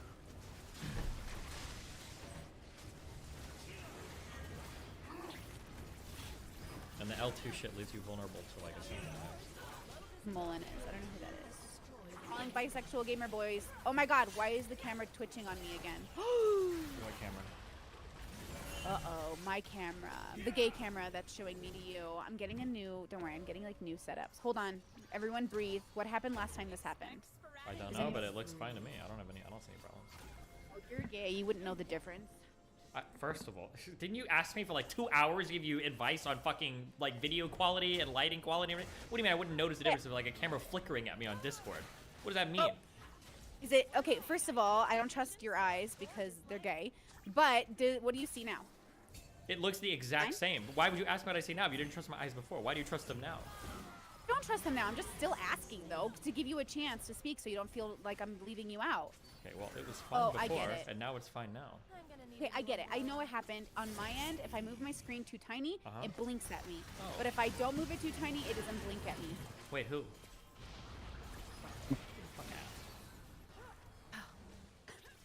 Guys, Destiny's bullying me, and I'm a minority amongst minorities, so somebody defend me. Okay, window capture. Hold on. Okay, now you just gotta sit and look pretty for a second while I figure out my boomer technology. For the love of God, guys. Ah! Okay, hold on. Wait. I'm being gay because I can't remember how to do things. Wait. How do I do this without doxing people? See, why don't they create an OBS? Or maybe they have it and I just don't understand it because I'm gay. Hold on. Okay, I feel like you've used gay as a pejorative like 20 times. You're making me uncomfortable, okay? Jesus Christ. I do, and I need you just to be patient through it. I'm very patient. Like, be patient. Just be patient through it. Okay. I'm patient. Okay, just be patient. I have so much patience, okay? Okay, I've hold played on. the I same switched my boss for, cameras like, today. 7 hours. Okay. Yeah. Are you I just okay? want to go to bed. No. I'm just like this tech stuff. I stayed up so late last night trying to figure it out, and like nothing ever. Here's the problem. I need to like move your screen in a different way. But in order to do it, I just don't want anyone's username to show. Not that it will matter too much because you can't really get doxxed this way. I feel I have a lot of homosexual feelings that are violent right now. Okay, Oh, here, I got it. Change how it appears on OBS? Yes, shh. I got it. It's gonna take me a second. Okay, everyone breathe. Brittany's fingers are working her magic as a bisexual queen. Hold on. How are you today? You're triggering the fuck out of me, but other than that, I'm doing okay. Because you're in a high emotional state, like you actually are just like sensitive right now, and that's why I'm triggering you. No, because you're... I think whatever you're trying to do, I think you're doing it in the least efficient way possible, okay? Probably. No. I probably literally am. But, oh my god. Oh my god, it's working. Oh my god. Okay, I need you guys to know that I feel very, very good about myself right now. Okay, hold on, wait, no, we're not holding on. Can you tell me what you're trying to do? I'm just trying to make it so your screen is like bigger and more interesting looking, but see, my camera is flashing like it's gonna give people epilepsy on your side. Do you see it? Okay, I see what's Why is it- happening. Okay. Are you using a program called OBS? Yes, I am. Are you using OBS or are you using like OBS Streamlabs or OBS Stream Elements or something?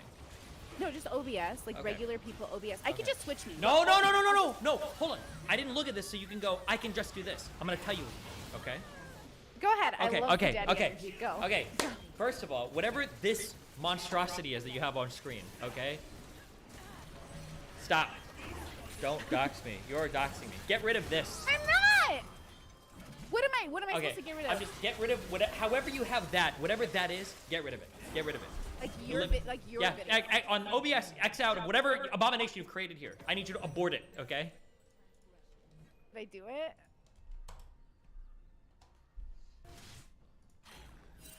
Okay. You got that? Yeah, I think so. Okay, on Discord, do you see where our video is?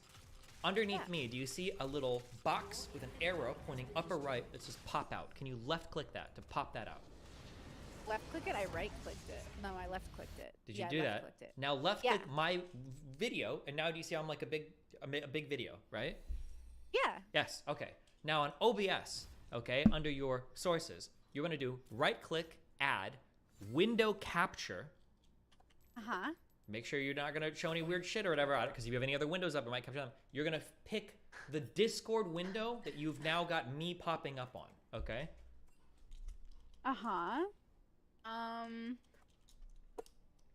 Deep? Did you do that? Uh-huh. Okay. Now once you've selected that, click OK, and then put it on the screen so I can see that you've selected the correct window. Ooh, look how big you are. You're like a man on Oh the my screen. gosh. Oh my god. Oh my god, what is even happening? Oh, There okay. you go. Okay. Now on OBS, okay, first let's shrink this bad boy. Let's make him smaller, okay? Okay. Like you press Alt. No, you press. No. You're gonna you click left. on it? Wait, no. Why have you cropped it? Why did you crop things? We're not even at that part Because yet. earlier Okay, I hold on. cropped it. Wait. So, Okay, hold down. Are you using a Mac or using a desktop? Desktop. Okay, hold Windows. down Alt. And no, wait, don't do that actually. Right now, take your mouse cursor and go to the corner of the video and minimize it so it's only taking up part of your screen. Let's do that, okay? My OBS. On your OBS, you need to minimize my box. Not minimize it, but like make it smaller so that it's not taking up like half your screen. It did. It's like you're only taking up a quarter now. Okay, now I need you to hold down Alt and then left click and then expand the box so you don't have me chopped off at the side, okay? I'm very expressive with my hands and you've cut one of them off, just triggering me. Yes. There you go. It's catching Okay. up. Now Yeah? just make the box so that you cut everything off except for my video, right? So get rid of the little Okay. black bars on the bottom and the left. Wow, And you can see all of that? Yep. Okay, wait. Why does it do this to me? See, Steven, when it does this to me, it like... What is doing what to you? Nothing's doing anything to you. You're in control of the computer. You're the only one doing anything right So, now. it's like, it sometimes makes a decision about like how it will let me like alt cut. Like, do I press... Is Okay, my dyslexia drag things to the middle of the screen. The reason why it's making a decision right now is because it's probably trying to snap to the edge. So when you're fucking with box legs, drag it to the middle of the screen. Or you can hold down Shift while you're clicking and dragging so that it doesn't snap. But we don't need to worry about that. Just drag this to the middle of the screen. Drag it to the middle of your screen right now. Drag it to the middle of the screen. It's not in the middle of your screen. I can see that it's not there. Drag it to the middle. There you go. Nope, drag it to the middle so it's not snapping on anything. There you go. Is this not the fucking middle? Is this not centrist enough for you? That's the middle. Okay. We might be on a 50-second delay or Or we have It's like my camera is like 10-second delay on Okay, stream. it might be. Okay. Okay. Now, hold down Alt and trim this up. Cut it up, okay? Like you're doing an ASMR haircut. Trim it up so that you have my box alone perfectly. Okay, there it goes. Yes. Okay, and I'll just like, okay, yes. I know it's off. No, it's off. I can see it. This one's off, right? Is It's that what okay you're if it's a looking little at off. and Just cut panicking it a little over? shorter than it needs to be, as long as you don't have black bars on it. Is that fine? There you Is go. that fine? Okay. Now you can drag this box and size it appropriately. Are you using browser Discord, Brittany? I don't fucking know. No. Yes. Yeah, I am actually. Fuck me. Yeah, I am. Fuck me. It's okay. Okay, now if you put there you go. Now you're on. I'm a boomer. Okay, you're really not a am a boomer. boomer. You're not a boomer. It's stressing me out. No, I am a boomer. Okay, now I'm appropriately sized.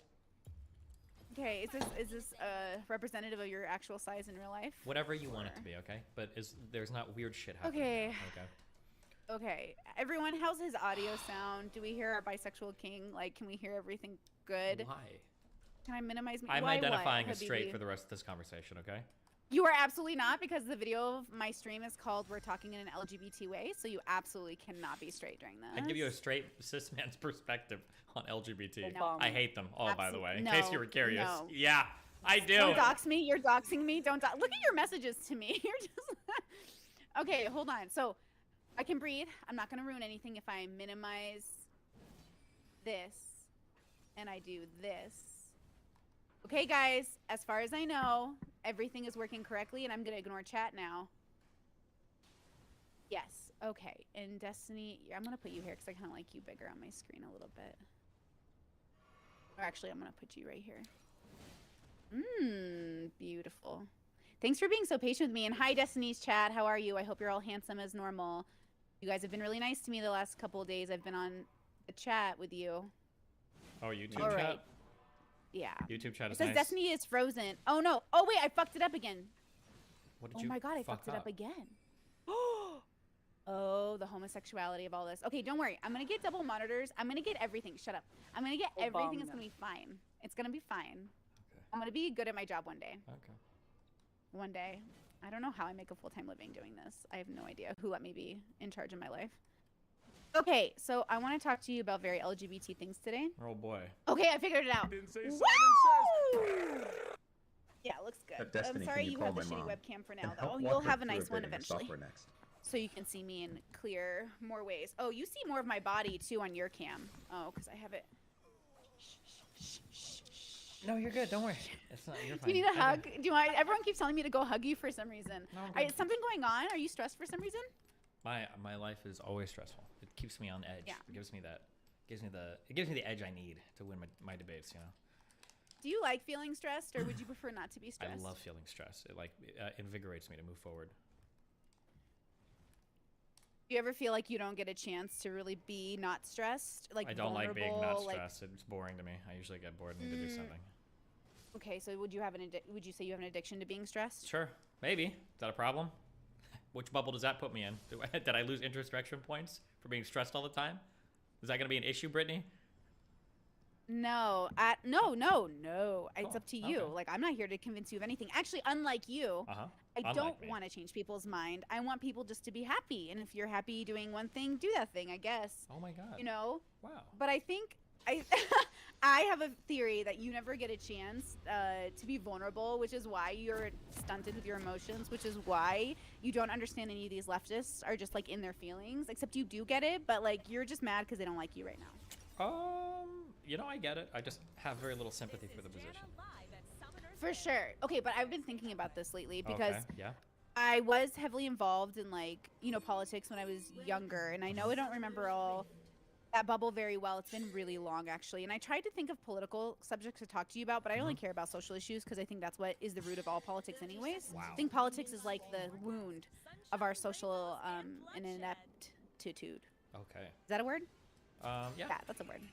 Okay. So when I was younger, I just remember, like, you talked about NB people today, and I think NB people are really interesting. I work with a lot of them. Yeah. But I really believe it's like a metaphysical, spiritual identity that people feel really connected to, which is why it's mostly found in religion. Okay. The thing I find interesting is I remember in the height of it, right, when everything was happening, my religious brother, Catholic, was like, Brittany, they really believe something they can't prove. I'm like, bro, you're literally a Catholic. Like, I don't know what to tell you, right? Like, I have some Eucharist hanging out in my cabinet right now. It's definitely not the body of Christ, right? It's just like some bread, leavened bread or whatever. If it's the Eucharist, that means that it's some unleavened bread that's already been blessed by a priest. So it is the body of Christ. Thank you very much. Okay, do not out Catholic me right now, bro. I've definitely had more CCD classes than you. But like, I'll Okay, tell you well, this if you're right going to now. challenge me on the transubstantiation of unleavened bread in the body of Christ, okay, then we're going to have that conversation, okay? I don't need to challenge you. We already know I'm right, so we're good there. So let's continue forward. So here's the thing, right? We know the NB experience is completely internal. It's like an individual experience Mm. because there's no objective way to explain it. Wow. And so I can accept it much more radically and easily if I know it is sort of just like a personal experience someone is going through. Wow. I think most people can accept most things if people just say, hey, this is my thing, not yours. You don't have to worry about it. But because society wants us to worry about each other, we have this tendency to create chaos because our bubbles keep smashing together and we keep wondering why they're exploding. And it's because we're not even agreeing on what's reality. So if we can't agree on what's real and how we started even as a human species, then we have to agree to sort of just like get along regardless of how crazy we all think the other is. Okay. What? Am I supposed to...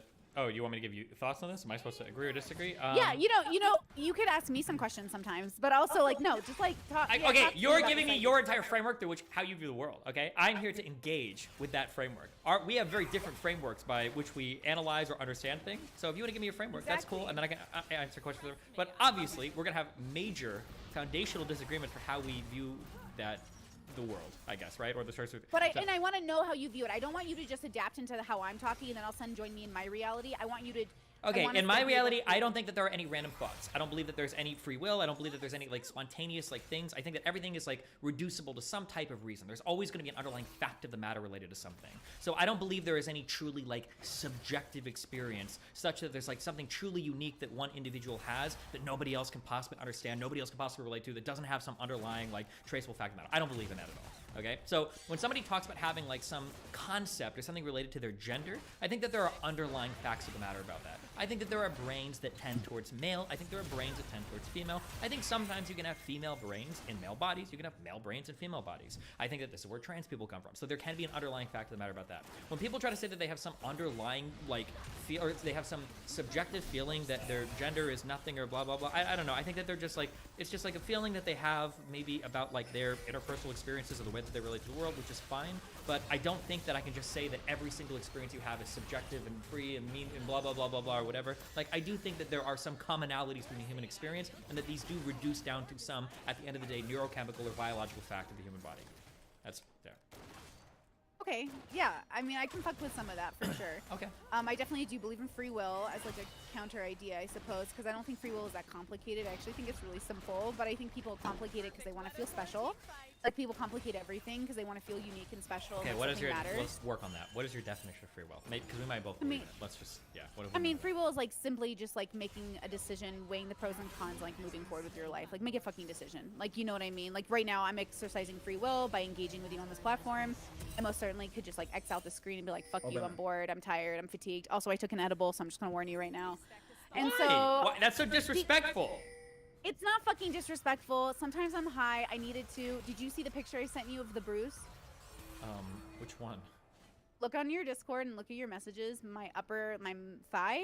Okay. I ended up scraping my thigh against a workout bench because I was walking in my house in the darkness, thinking I know where my house is because, you know, it's my house, and I have a cup of coffee in my hand. And I hit the workout bench, and in my head, I went Ultra Instinct Goku and just instinctively was like, protect coffee, fuck leg, fuck everything that's your body. And I let my body take the full brunt of like interaction with this workout bench that I had moved so I could practice pull-ups, which I cannot do. It was a whole thing. And I'm my leg is just like in a good amount of pain, and I'm dealing with chronic fatigueness. So sometimes taking a little bit of an edible helps me take off the edge of like all the anxiety my body's feeling. Because you know when you have too much, like it's like my body has too much adrenaline in it right now. And so it's like pumping almost like something to like calm me down, but it's making me more shaky. So I took an edible, 10 milligrams, nothing, a little baby, but it's in my cheeks right now. So I just wanted to let you know. Okay. Yeah, but it doesn't matter. Like, Do you I'm high think that a lot. if we could save the world like a video game, and we could run like a person making a decision 100 times, do you think they'd make the same decision every time, or do you think sometimes they'd make one decision, or sometimes they'd make another decision? I think it's all contextual, so I think they'd probably make different decisions based off of every little micro Okay, hold on, difference wait. that someone else Okay, is making. I'm gonna repeat this, okay? Let's say that we could make a save game of the world right now, and then somebody goes to make a decision. Are they gonna make the same decision every time if we run it 100 times, or is it gonna be different each time? Different. What? Well, okay. Don't know why you keep saying it. Like, well, because it's you're like saying when you like play Elden Ring, and I watched you for 4 fucking hours and at a time die over and over again. You would like jump, scream, and I'm like, or you could just like do none of that fucking shit and move straight forward and kill a bad guy. But sure, like put your rituals in there. Well, sure. I'm just saying you're saying that like, well, micro changes are, but I'm saying if everything is the exact same, will the outcome be the same? Like human beings don't work that way. But so yes, if everything could be like created the same. Don't fucking get stressed with me, okay? It's the point of the hypothetical. It's the point of the okay. The point of the hypothetical is to say the- that theoretically, if I could measure Yeah. every single piece of matter in the universe, I could run a simulation of the universe that would be 100% accurate. There is no randomness. There is no free will. Theoretically, if I could measure the system perfectly, every decision that you will ever make in your entire life could be measured at the moment of your conception. It could be measured 1,000 years prior to your conception, because there is no such thing as being able to randomly choose like a free choice. Like everything that happens in the universe, should we believe in physics, is all due to antecedent, ancillary variables, other things that have happened in the universe that cause things to happen. You don't just randomly choose what to make of like a situation, like, oh, I'm going to choose that because of my free will. You're doing it because of all these other things that are in your brain. Most of these things are externally influenced. Some are internal, like your biology, which is external because you get it from your parents, and you're not truly making any decision with free will. That's why I say I don't believe in free will, unless there's a part of that you disagree with. You said you wanted today to be challenging, okay? So now I'm going to challenge you, okay? Yeah.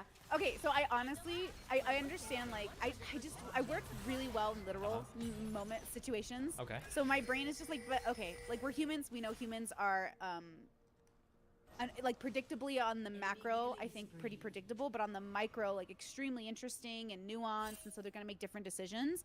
And I believe people make different decisions every time they're put in every situation. Like right now, I'm gonna make a different decision 10 seconds from now than I made right now. Sure, Who but knows that's what 10 because seconds? the situations will change slightly, right? Yes, so we're moving off context, but we're not just reacting. So I think some people are. Some people are always just reacting to reacting to reacting. But I'm saying there's a point you can get to where you stop reacting and you actually move forward. Like you are the force with intent versus allowing the world to kind of like move you forward with its own like prowess, which I felt like when I was in those LGBT circles, when I was in that SGW leftist circles, I felt like the world was pulling me in a direction. Same when I was in conservative bubbles.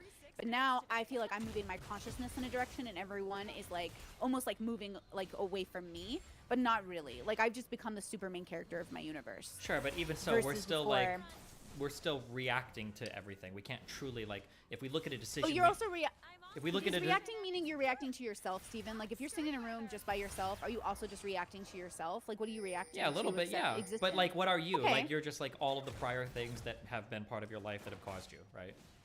That's what I mean when I say. And everything happening in that moment and everything happening in this moment, Yeah. like. Yep.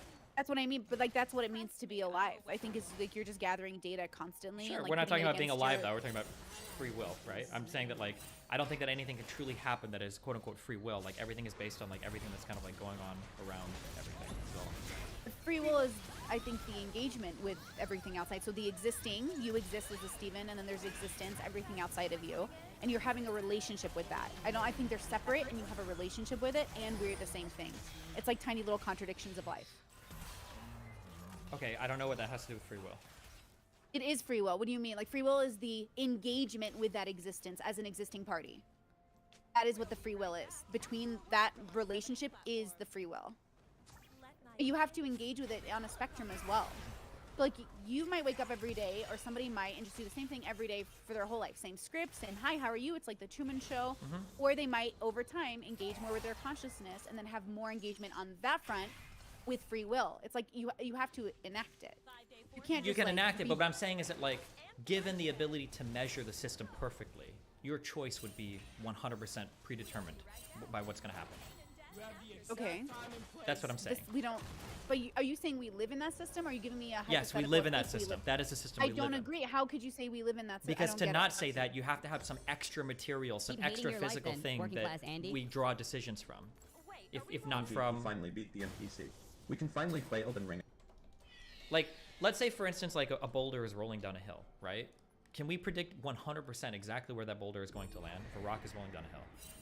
I've heard you make this argument in other videos. Did you disagree with it? It's not that I disagree with it. I just think it's not complete. Why? It feels like you're putting me in like a storyboard that just doesn't. I mean, it can exist, but it doesn't. It's like predicting the future, right? You're saying that if you could predict at every moment, every little calculation, you could always guess the landing of the boulder. Exactly, yes. Right. I think that would be accurate, but when we're talking about the human condition in relation to free will, I don't understand how you could have that predictability, like, knowledge. Well, I don't think we can because we don't have the tools to have it right now, but theoretically, we could perfectly measure the state of somebody's brain and know everything about it. We can't do that. We don't have the technology for it, but if we could, then we could theoretically make the same predictions. But in order to have all that information, you would have to have like every little insecurity. Yeah, and it's thought I've ever impossible. had. Yeah, Like, it's impossible to have it right now. We don't have the tools. that's for it. where that's the nuance of what makes a person an individual. Like my consciousness is me and you're you, even though we're similar and on paper we could almost be the same person, but we're not. It's because of those little thoughts that I don't say out loud. That still has nothing to do. We can have loud. plenty of different things and different types of people. How do you not see that as like a that has nothing to do with condition of free will? Because there's nothing to do with free Yes, will. it does. What is free will? What does it mean? I could have like 10 in the consciousness. When That's people how I say see free will. what does free will mean? Well, there's go.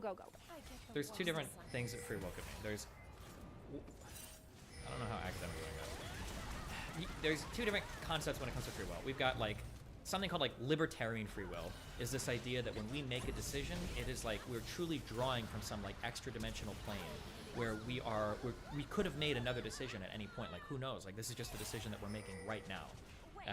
And that's when people say free will, that's typically what they're talking about. In ethics, there's like this compatibilist understanding of free will, but that's boring. We don't need to worry about that.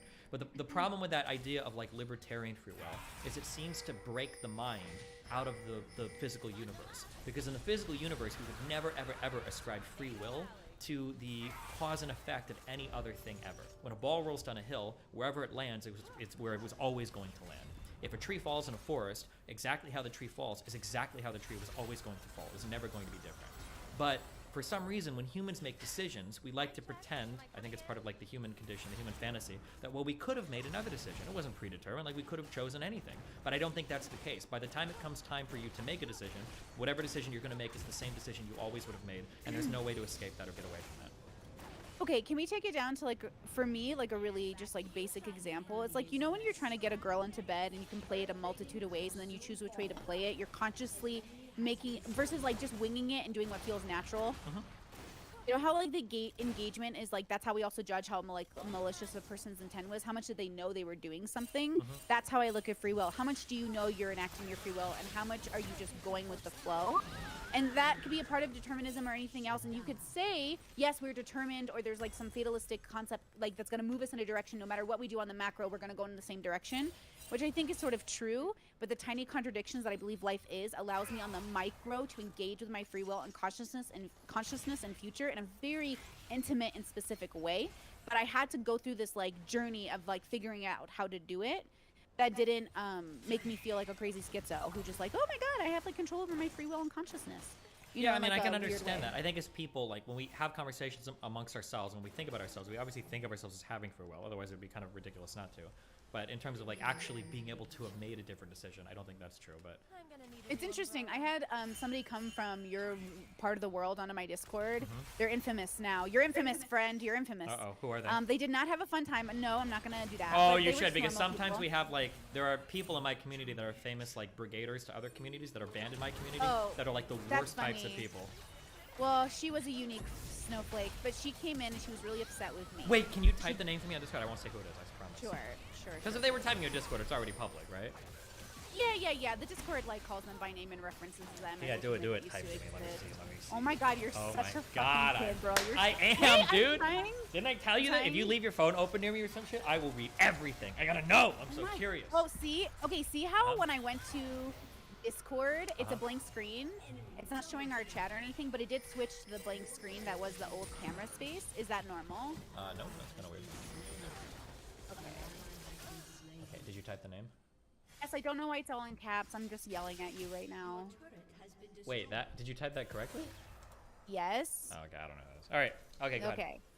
Okay, so this person came in the Discord and she was really upset with me and she's like, everything is determined. There's no such thing as free will. And I said, okay, great. And she was like, defend your position. And I was like, ugh, I don't, bored. And I was like, I don't know. And I was like, you just sound angry. What's the issue? And she goes, I just feel like, because you know how I have a level 1, which I call useless people. God bless them. Jesus Christ. She doesn't like it.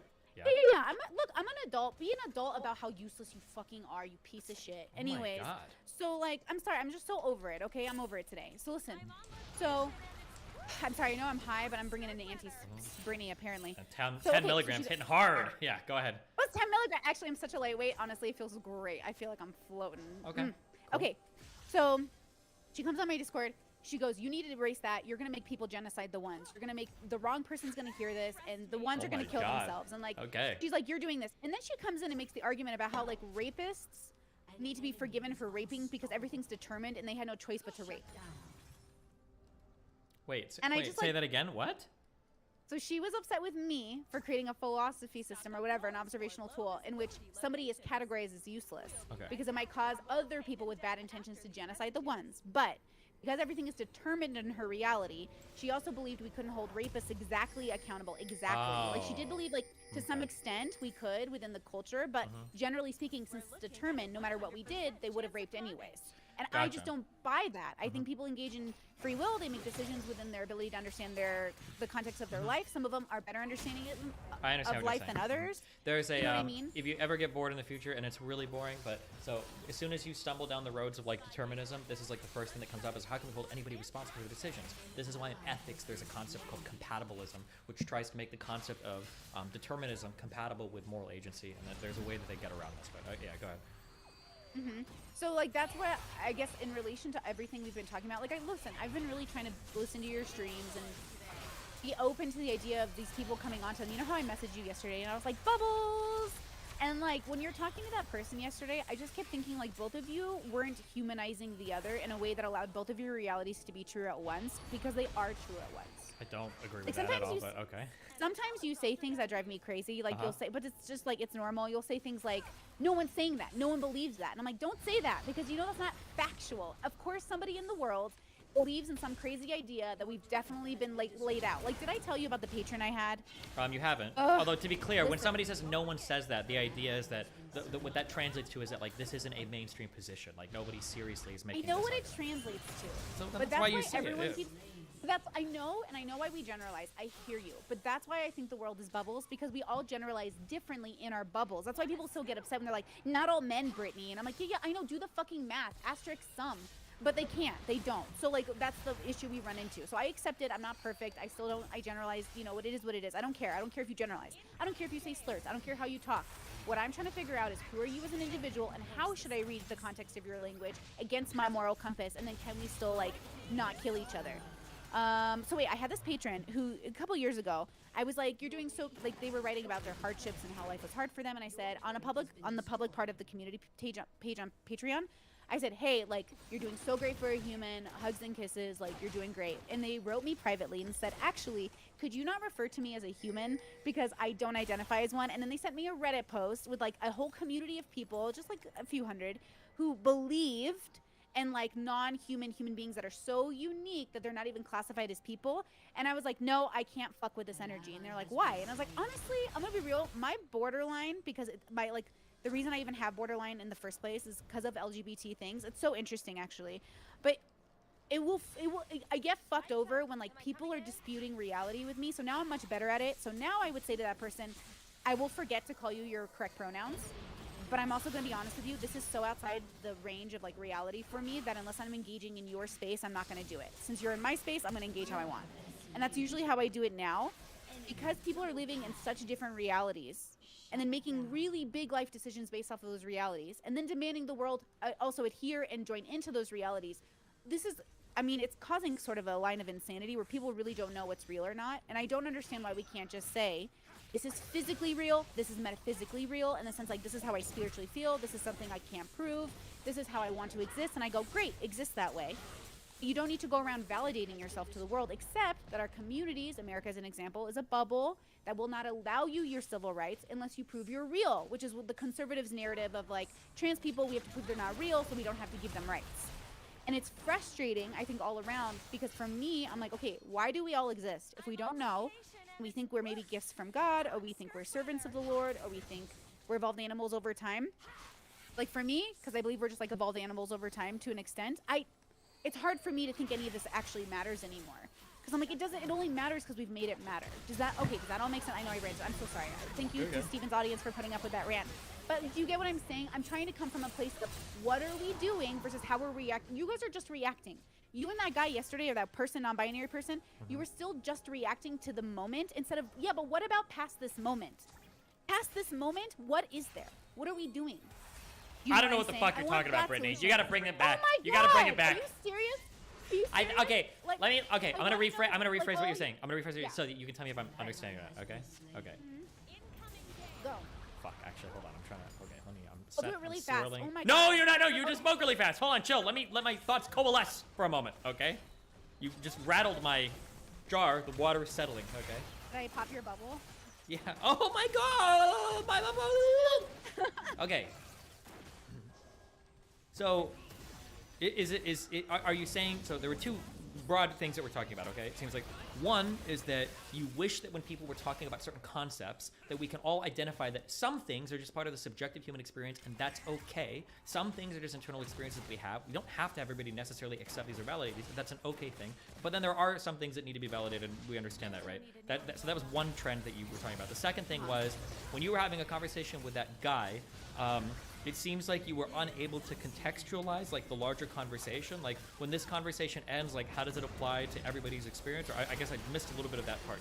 Yeah, go. Like that part, okay, so like you guys were giving solutions through a political lens of what's happening right now at this moment in time.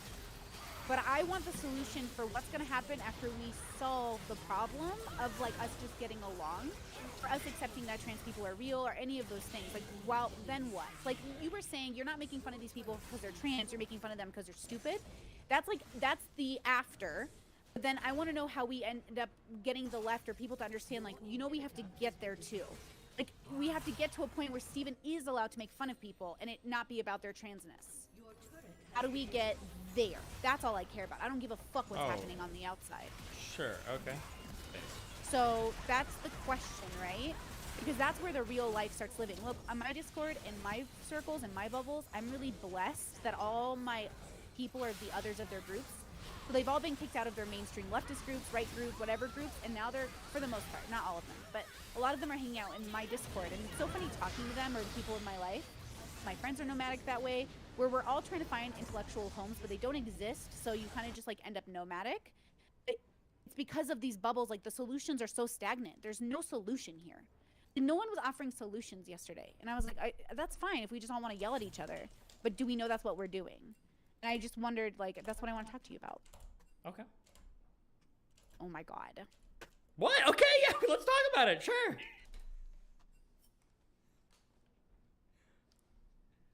Is it like, what am I doing wrong? Do I need to talk to you differently? Like, what am I doing wrong? You yell at everyone else. You have so many words to say to everyone else.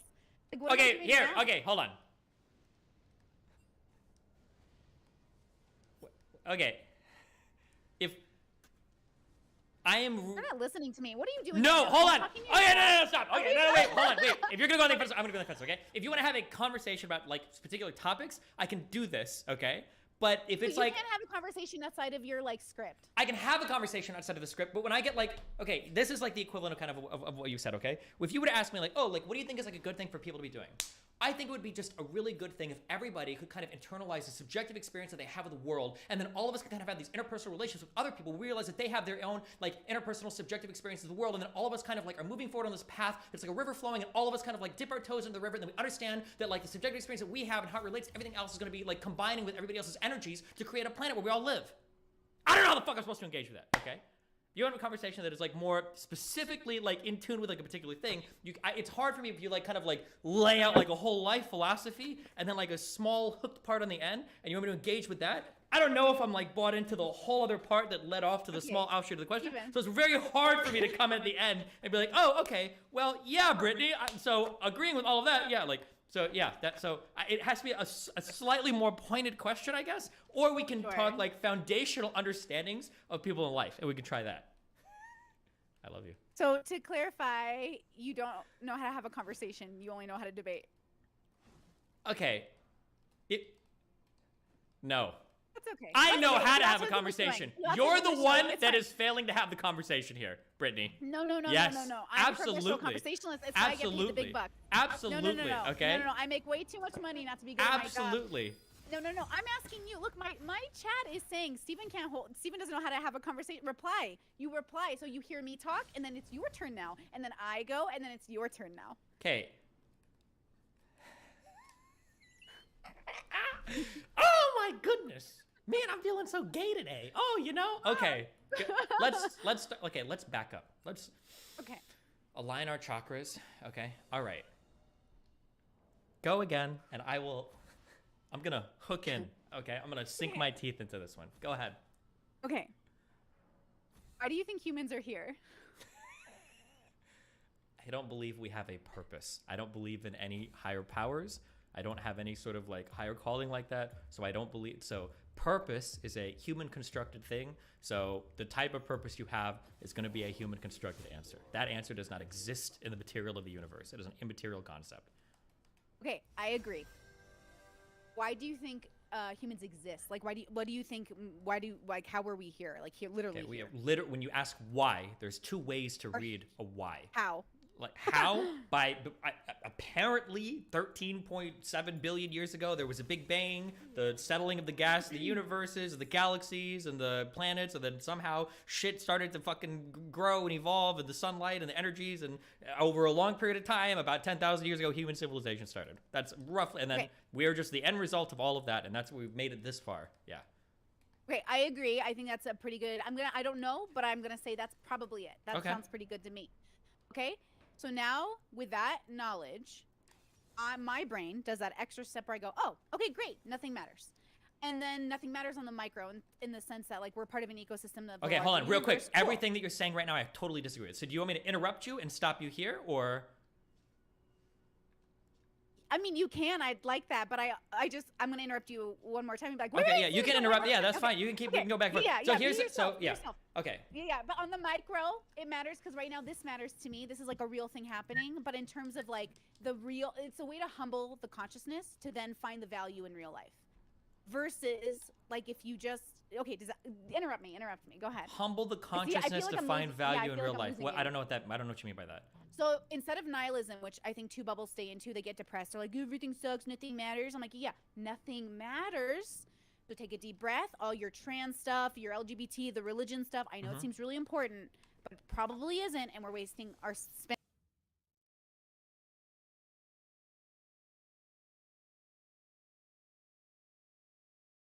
werden 7 Grad auf Sylt, 21 Grad im Breisgau erreicht. Am Mittwoch vom Süden bis in die Mitte dichte Wolken und zeitweise Regen. Im Norden nur einzelne Regen- oder Schneeschauer. Auch in den folgenden Tagen vor allem in der Südhälfte gebietsweise Regen. Am Freitag zum Teil bis in die Niederungen Schnee. Um 22:15 Uhr hat Ingo Zamperoni diese Tagesthemen für Sie. EU einigt sich nicht auf feste Quoten, Fragen an Innenministerin Faeser zur Verteilung von Geflüchteten und Oscars mit Ohrfeige, was von der Preisverleihung in Erinnerung bleibt.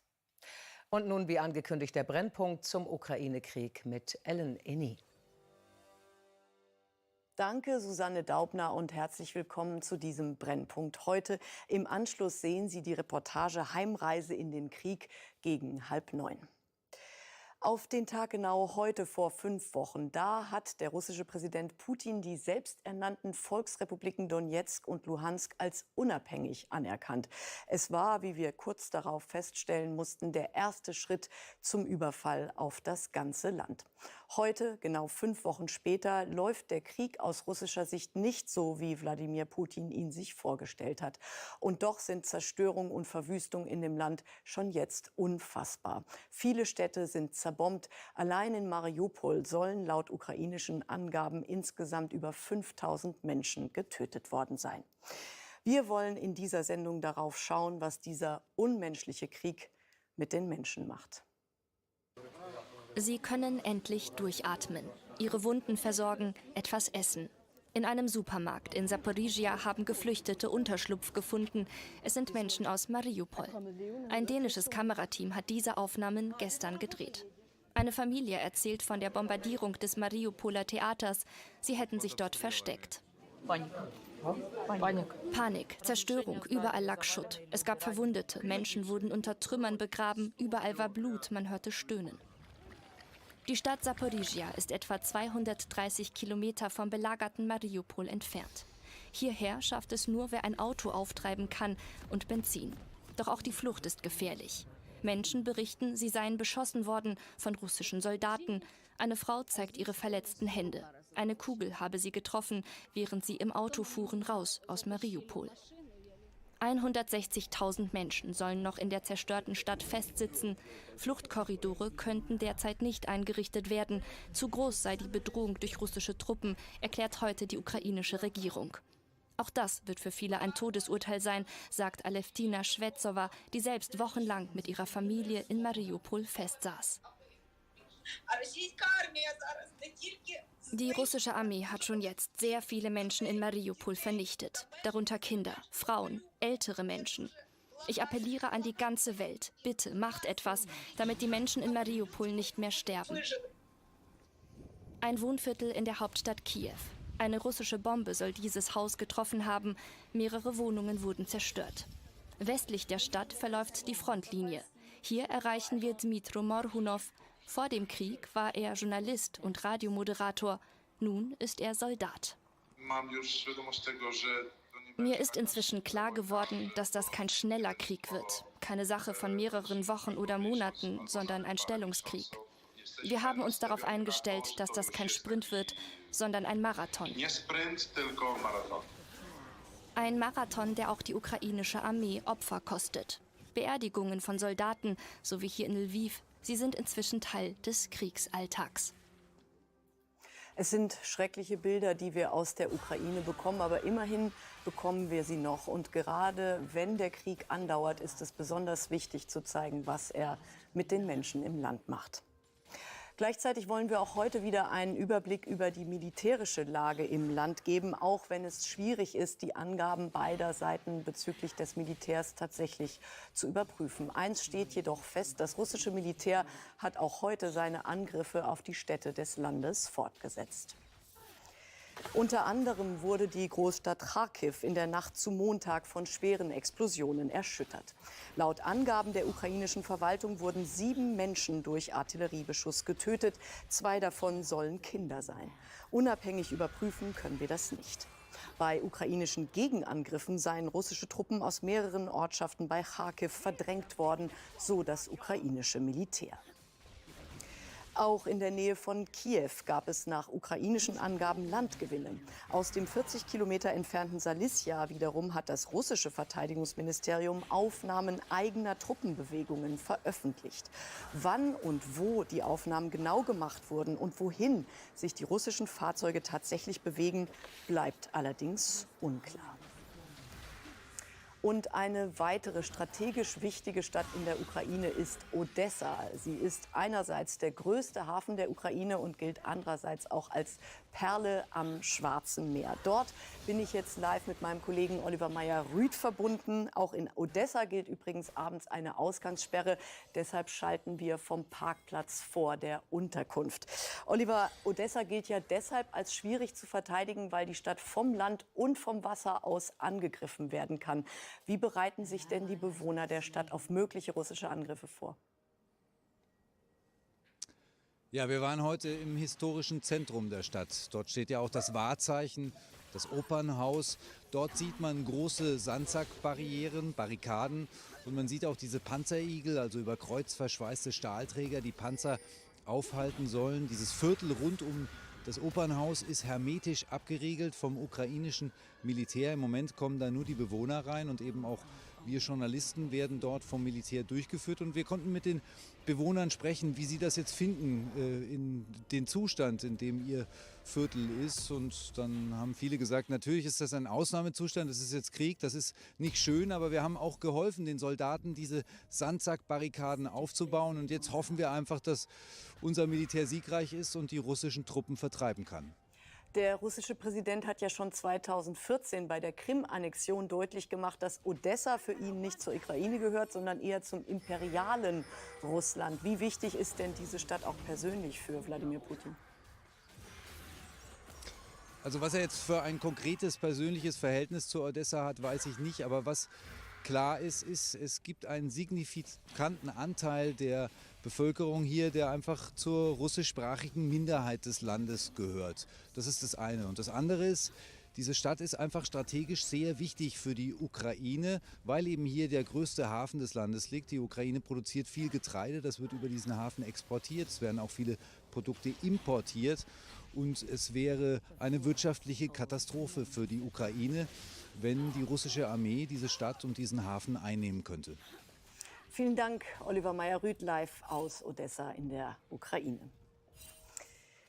Ja, fast 4 Millionen Menschen sind bislang aus der Ukraine geflohen, aus ihrem Heimatland. Aber einige sind kaum noch in der Lage dazu zu fliehen, weil sie zu alt sind oder zu krank. Dazu gehören auch solche Menschen, die schon einmal ein furchtbares Erlebnis erlebt und auch überlebt haben, nämlich Überlebende des Holocaust vor knapp 80 Jahren. Eine jüdische Organisation versucht nun genau diesen Menschen die Flucht aus der Ukraine zu ermöglichen. Anfahrt auf die Grenze zu Polen. 9 Stunden sind die Krankenwagen aus dem ukrainischen Dnipro gefahren. Eine Strapaze für die alten Menschen. Einer von ihnen ist Benjamin Chirachmeliewicz. Der 84-Jährige ist bewegungsunfähig, konnte nicht mehr in die Schutzräume. Er hat in seiner Kindheit den Holocaust überlebt. Einmal mehr muss er in Sicherheit gebracht werden vor einem Krieg, der in seiner Heimatstadt tobt. Damals, im Zweiten Weltkrieg, musste er nach Sibirien. Bei der Evakuierung war ich erst 3 Jahre alt. An das meiste erinnere ich mich nicht mehr. Ich denke noch an den schlimmen Hunger und den Rest. Nun geht es weiter nach Deutschland. Gern wäre er einmal als Tourist dorthin gefahren, sagt er. Nun hat er nur eine Sorge. Wir möchten niemandem zur Last fallen. Wenn Gott will, wenn es Frieden gibt, gehen wir zurück. In Dnipro sind unsere Wurzeln. Organisiert hat die Rettungsaktion die jüdische Hilfsorganisation JDC gemeinsam mit der Claims Conference. Die sagt, zur Evakuierung gäbe es keine Alternative. Sie wurden in ihren jungen Jahren im Stich gelassen und wir empfinden die ganz tiefe Verpflichtung, sie nicht wieder am Ende ihres Lebens im Stich zu lassen. Etwa 500 stark pflegebedürftige Holocaust-Überlebende aus umkämpften Städten wie Charkiw sollen folgen. Hier in Charkiw musste eine Evakuierung inzwischen abgebrochen werden. Das ukrainische Militär hat die Krankenwagen beschlagnahmt. Zuvor konnte noch die 95-jährige Sarah Kozlova gerettet werden. Charkiw ist schrecklich geworden. Was ich im Zweiten Weltkrieg erlebt habe, ist nicht annähernd mit dem vergleichbar, was da gerade passiert. In Charkiw gibt es keinen Strom mehr und die ganze Zeit wird geschossen. Nun ist sie froh, nach Deutschland zu kommen, in ein Land, das sich ihrer Meinung nach in den vergangenen Jahrzehnten so gewandelt hat. Das ist jetzt eine ganz andere Generation, nicht die Generation von früher. Das sind jetzt komplett andere Menschen. Ein weiterer Rettungstransport kommt nach einem ganzen Tag Fahrt vor der Synagogengemeinde in Köln-Neu-Ehrenfeld an. Ende einer Reise, die die meisten am liebsten nie angetreten hätten. Der Krieg, er vertreibt Menschen und er zerreißt Familien. Nicht nur im wortwörtlichen Sinne, sondern auch im übertragenen Sinne zerreißt der Krieg tatsächlich Familien und Freundschaften.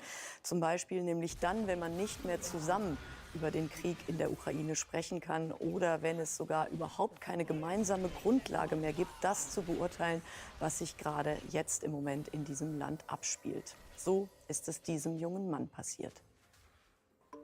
Es ist die Geschichte eines jungen Russen und dessen Zerwürfnis mit seiner Mutter. Eine Geschichte, die derzeit viele Russen ähnlich erleben. Eigentlich ist der russische Schauspieler Jean-Michel Scherbak eher unpolitisch. Dann marschieren Putins Truppen in der Ukraine ein. Der 30-Jährige erklärte auf Facebook, er schäme sich für sein Land, #Ukraine. Seine Mutter, eine flammende Anhängerin Putins, schreibt, es tue ihr leid, dass ihr geliebter Sohn faschistisches, ukrainisches Dreckspack unterstütze.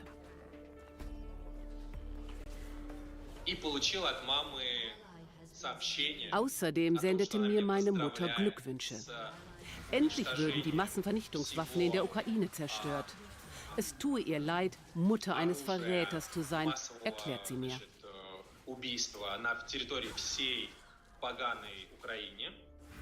Der 30-Jährige fassungslos. Alle Versuche seiner Mutter klarzumachen, dass russische Soldaten zivile Ziele in der Ukraine angreifen, scheitern. Die Mutter bleibt hart.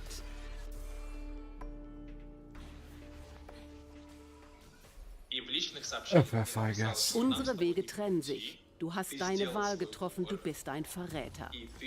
Dann schrieb mir meine Mutter noch, dass sie mich bei der Polizei anzeigen werde, weil ich ein Verräter sei und meinem Land großen Schaden zufüge. Auch Lilia Potapova erlebt, wie der Krieg die russische Gesellschaft spaltet.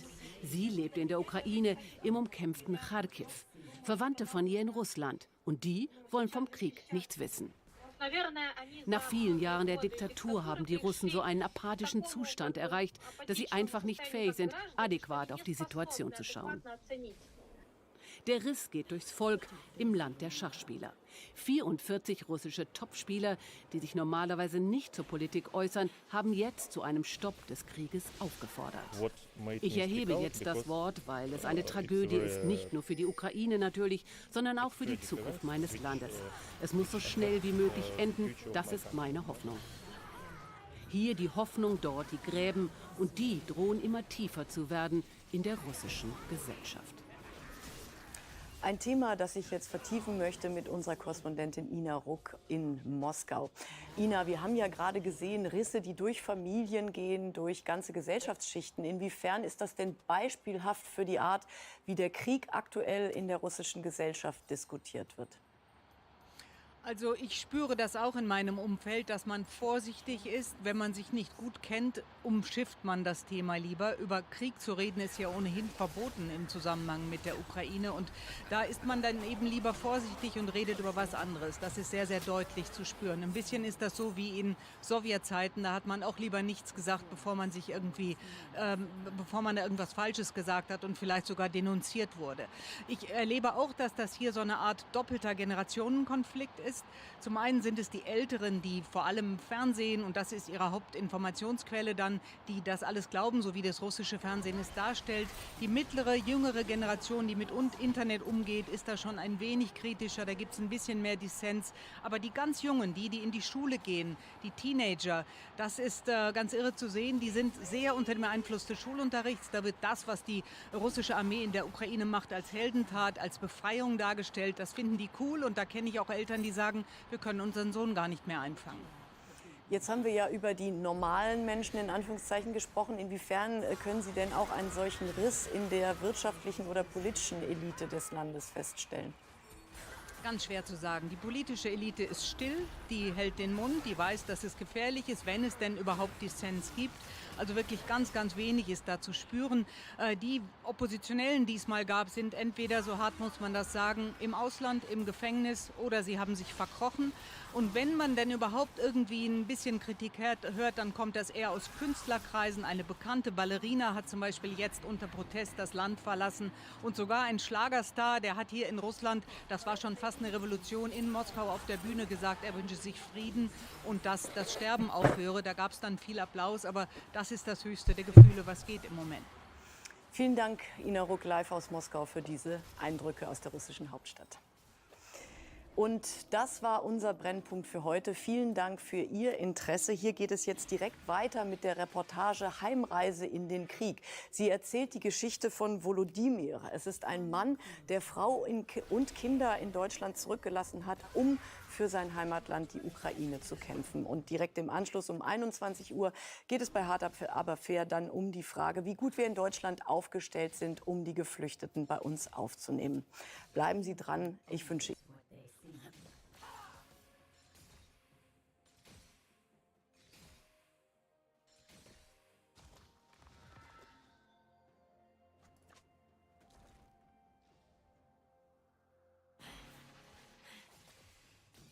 Such a busy world.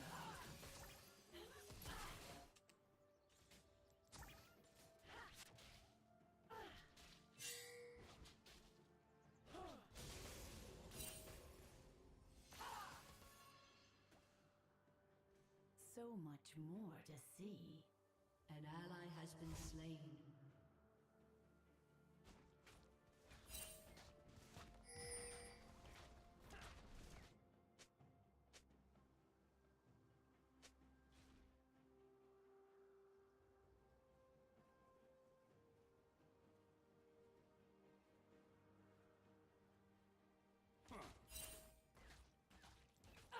The harvest is upon us.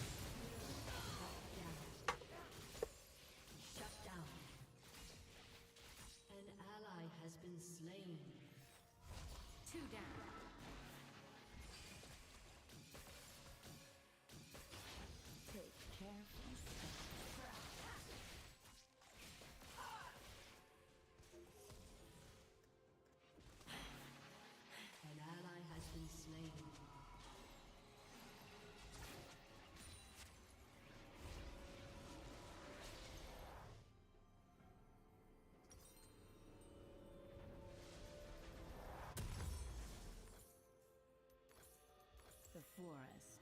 its many surprises.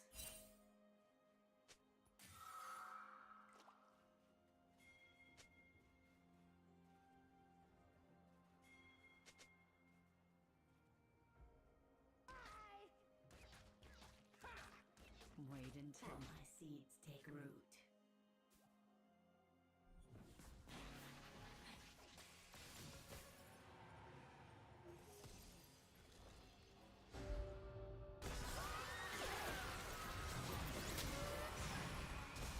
Venture focus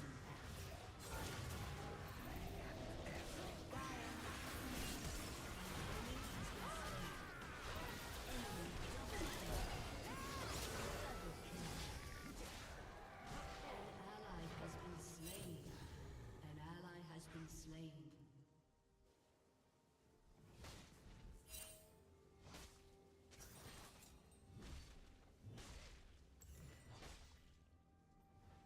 Shut down.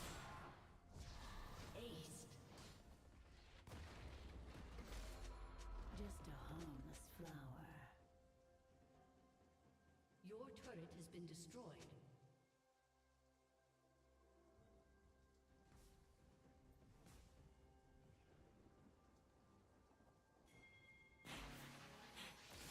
A promising garden.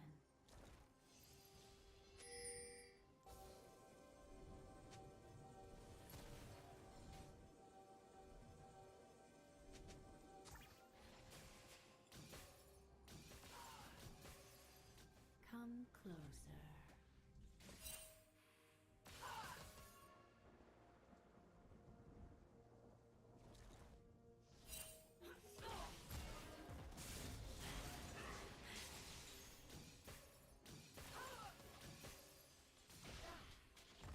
Things aren't always what they seem.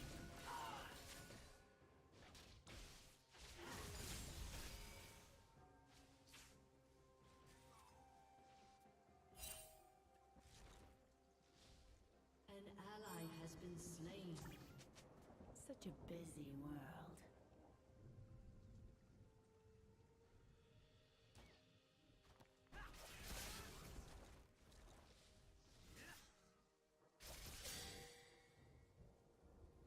Shut down. So much more.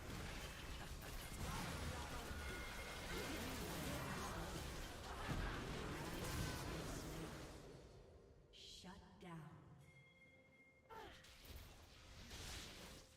Your team has destroyed the turret. Careful steps.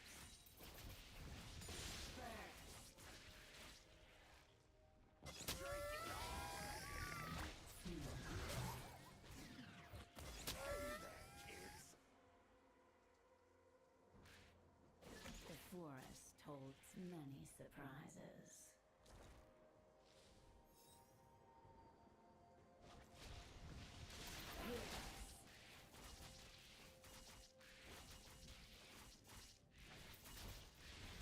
Blue. Killing spree. Wait until my seeds take root.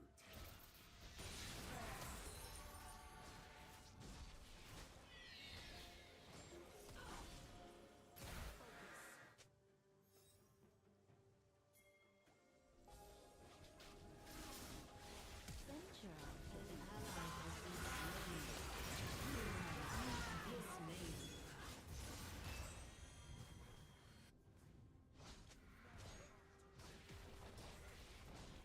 Your turret has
Rampage.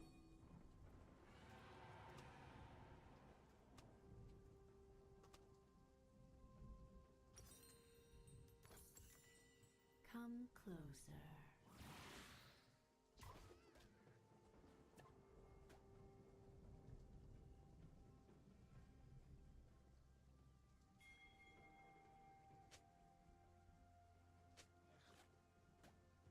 Things aren't always what they seem.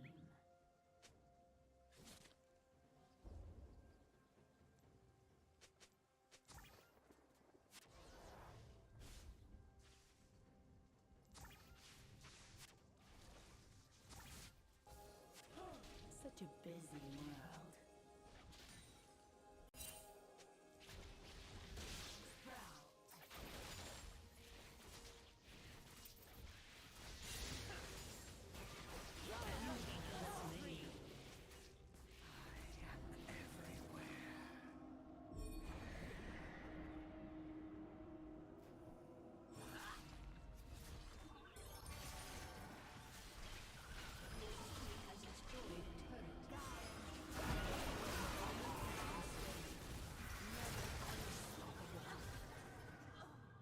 You will not be remembered.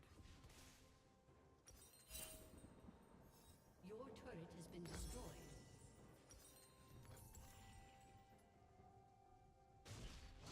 So much more. Shut down. An enemy has been slain. Enemy double kill. Boom.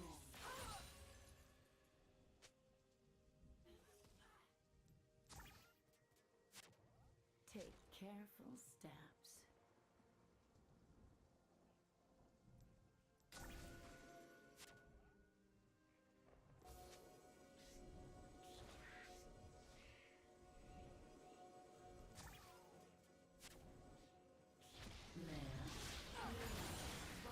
None will escape my grasp.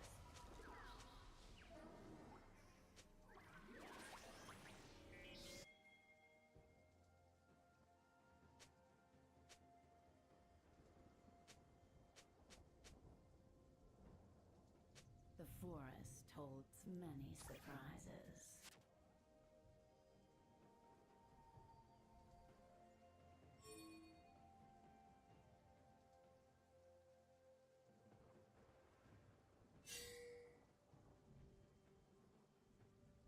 Enemy rampage. Wait until An ally has been slain.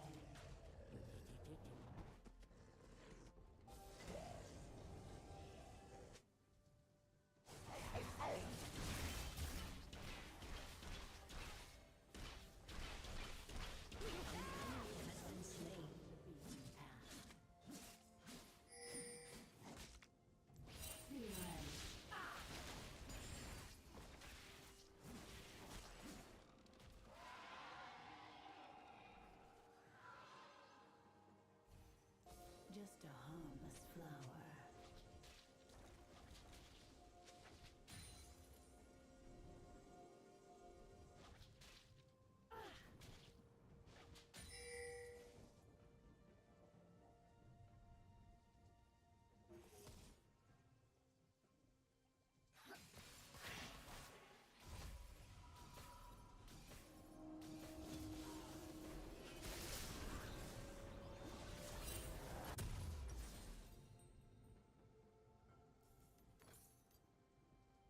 A promising garden.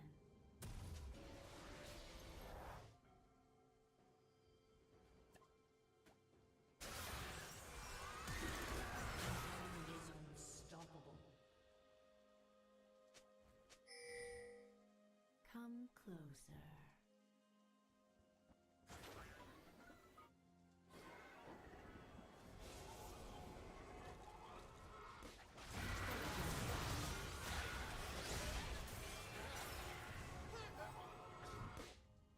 Things aren't always what they seem. An ally has been slain.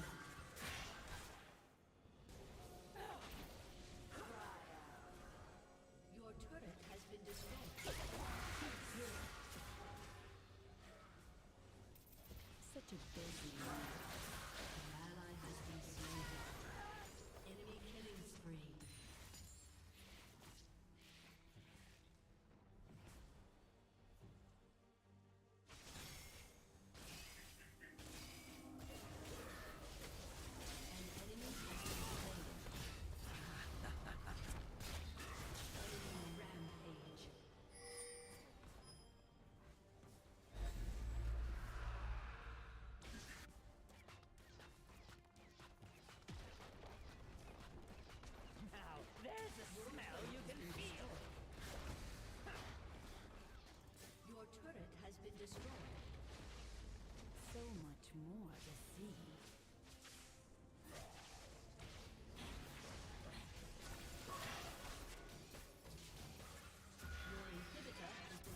has destroyed a turret.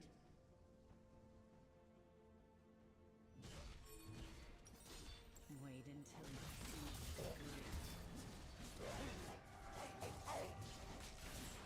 Here's something that won't wash off.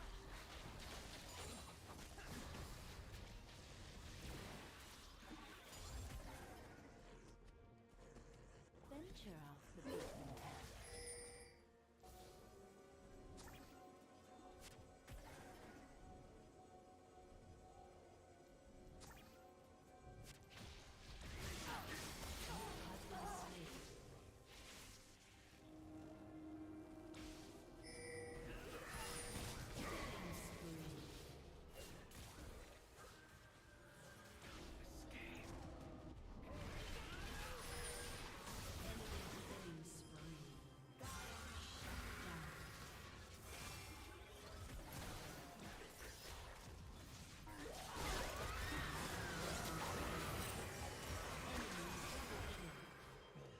Enemy triple murder.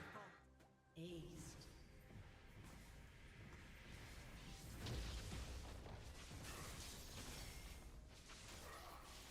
Your turret has been destroyed. Death is in bloom.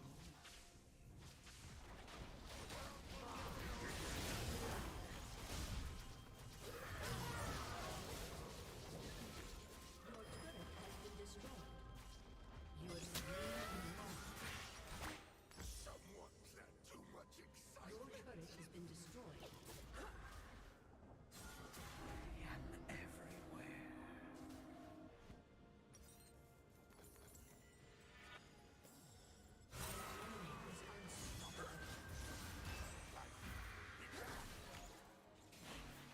Your inhibitor has been destroyed.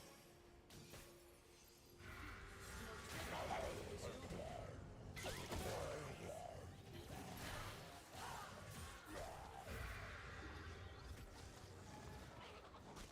Just a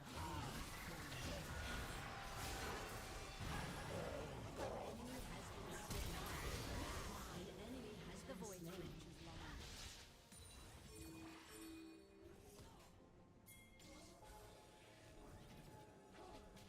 choke the life from them.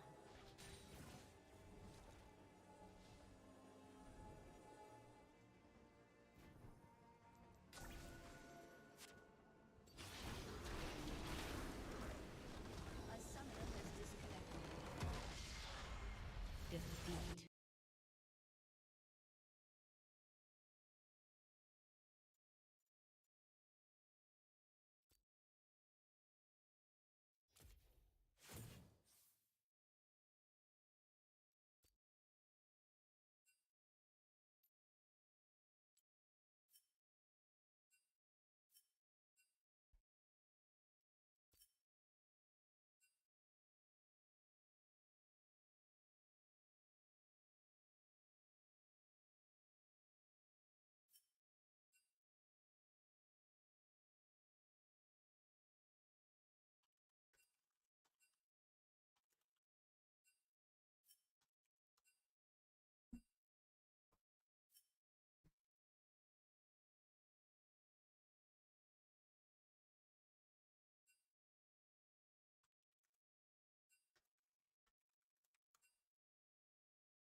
Like, what the fuck? Like, I'm here because I love music. There were like a couple other kids in some studios, okay? The piano player studios, the percussion studios, the rhythm, these people are always like hardcore. But like these people are like, I can see that you are like, you're here because you have a passion for music. And a lot of the other people were there, and they made me feel like a nerd. I felt like a loser because I was like, I'm like super passionate about music, and these guys are just here as like a fucking club. It almost felt like it was an after school thing. We're music majors, right? So I feel that that energy carries over to a lot of other types of discussions as well. And it's happened in debate after debate after debate with some of these woke progressive white fucking dudes or women sometimes, where they claim to feel really strongly about some of these issues, but they haven't read any of the articles that they're talking about. They haven't read any of the stories. They haven't talked to people with these experiences. They're clueless. So the question is, how can you feel so strongly about something you know so little about? Where does the indignation come from? I think that it comes from a desire to virtue signal. Okay, there, wrapped it all up. Go ahead.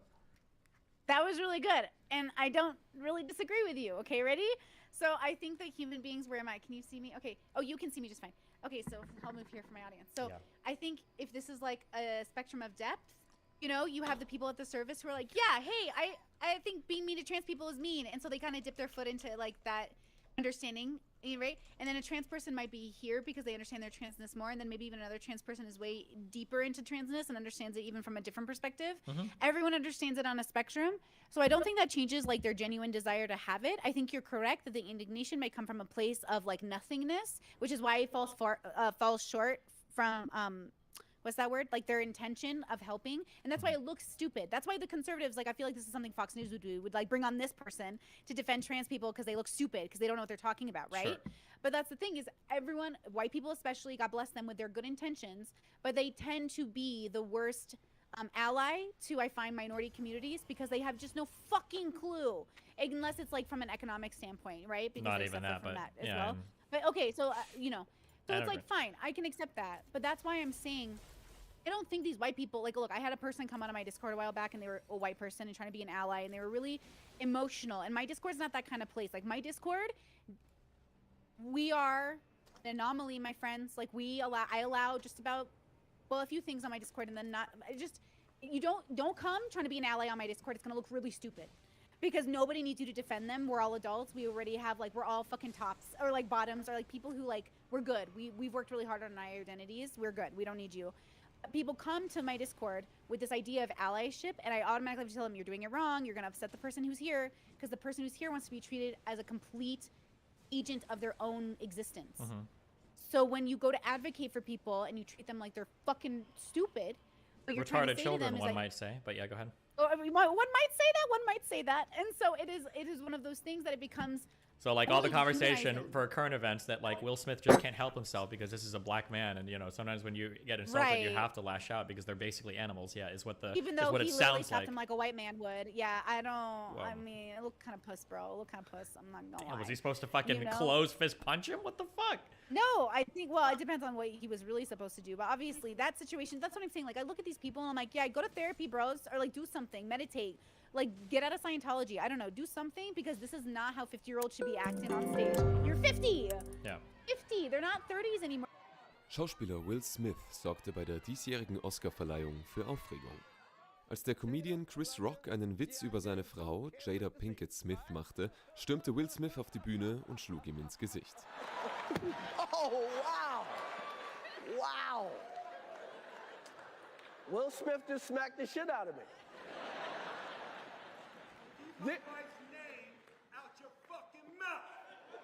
Wow, dude! Yes. It was a G.I. Jane joke. Keep my wife's name out your fucking mouth! I'm going to, okay? Chris Rock hatte über den Haarausfall von Jada Pinkett Smith gescherzt. Smiths Frau leidet unter einer Autoimmunerkrankung, die unter anderem zu Haarverlust führt. Als Will Smith später am Abend seinen Oscar als bester Hauptdarsteller entgegennahm, entschuldigte er sich für den Ausraster, betonte aber, er würde immer diejenigen verteidigen, die er liebt. Smith bekam den Oscar für seine Rolle in King Richard, in dem er den Vater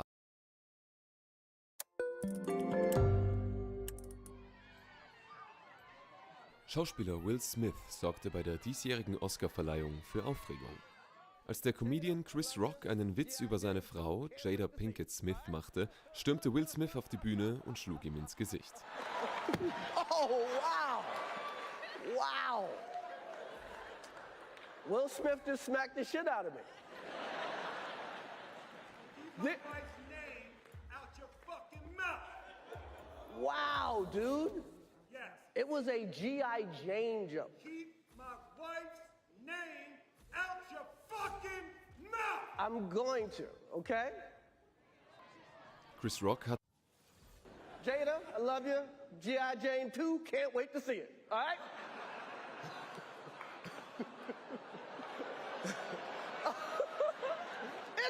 That was a nice one. Okay. I'm out here. Richard. Oh, wow. Wow. Will Smith just smacked the out of me. Keep my wife's name out your mouth. Wow, dude. Yes. It was a G.I. Jane joke. Keep my wife's name out your mouth. I'm going to, okay? Okay.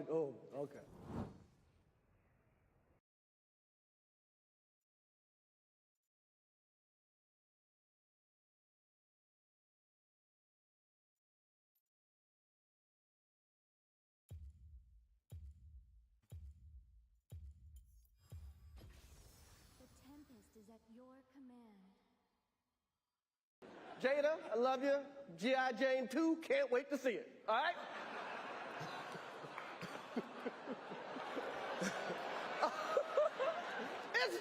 That was a nice one. Okay. I'm out here. Richard. Oh, wow. Wow. Will Smith just smacked the out of me. Keep my wife's name out your mouth. Wow, dude. Yes. It was a G.I. Jane joke. Keep my wife's name out your mouth. I'm going to, okay? Okay.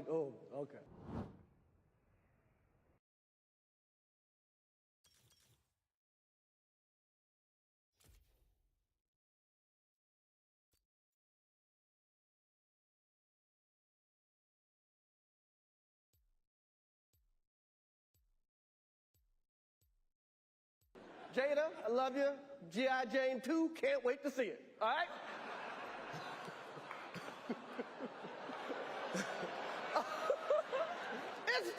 That was a nice one. Okay.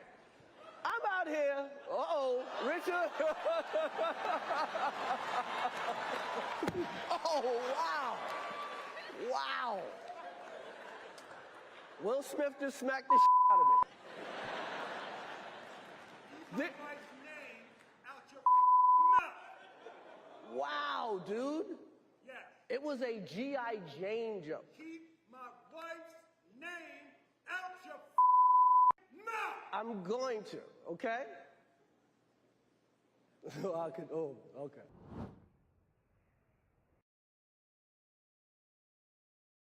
Jada, I love you.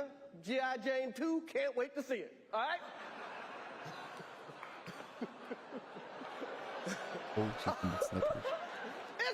That was a nice one. Okay. I'm out. It's going to be another beautiful day in Summoner's Rift. Again.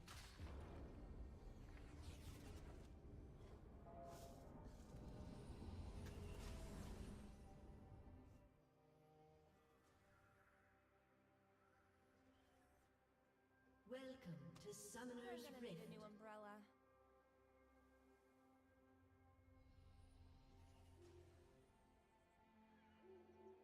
Seconds until minions spawn.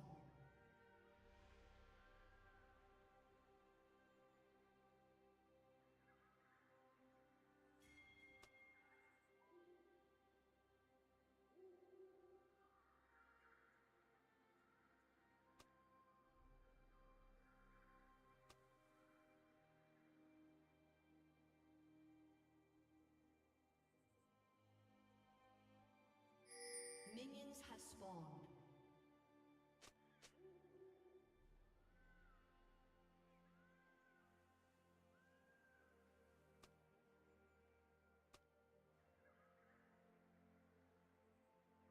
What a scoop!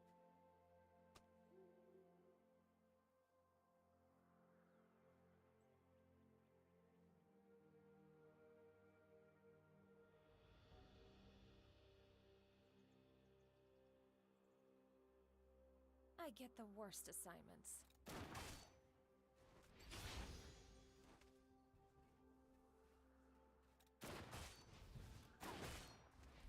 Only thing bigger than this gun?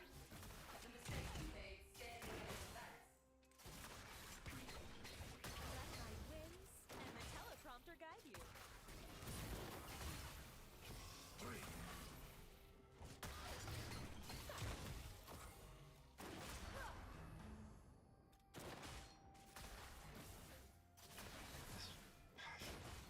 I'm on location and not skirt weather.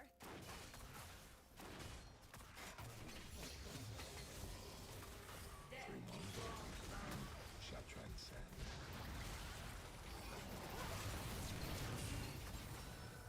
3. Expect a spawn of dragons every 6 minutes.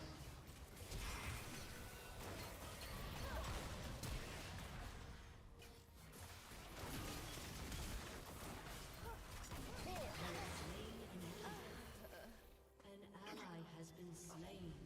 Mic check. Am I coming in?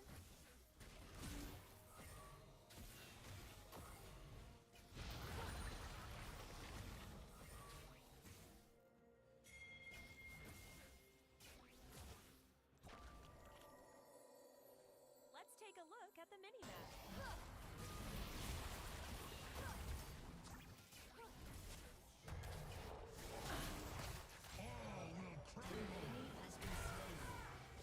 We'll be right back after a word from our summoning platform. An ally has been slain.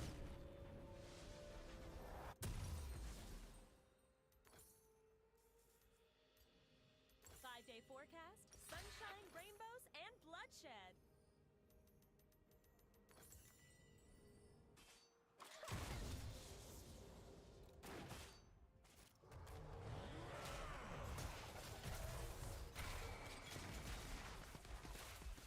We're looking at a 100% chance of carnage.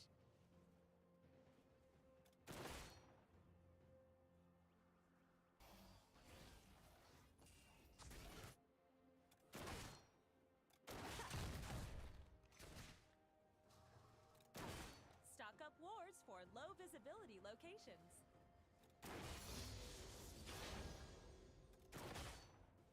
An ally has been slain.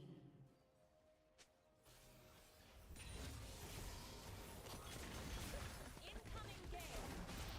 Bringing you the most powerful weapons. You have slain an enemy. Breathe in the atmosphere.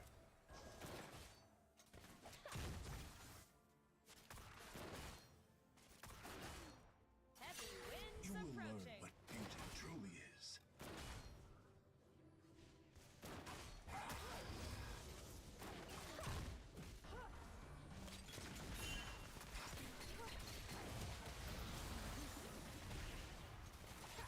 Expect sporadic takes.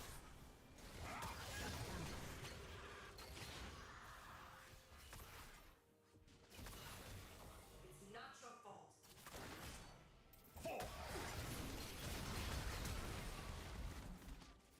Stay indoors today.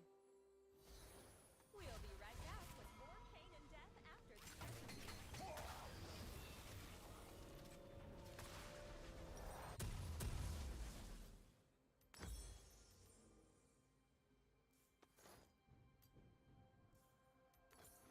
Trust me, I'm a weather woman.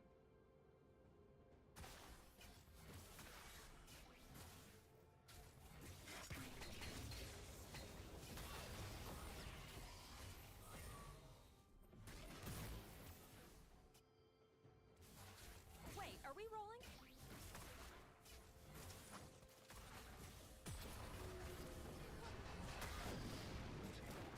It's gusty.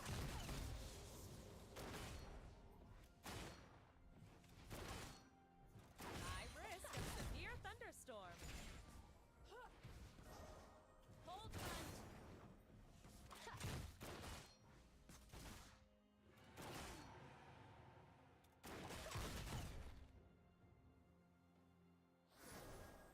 We're seeing ideal conditions for a gorgeous lane.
plating will fall soon.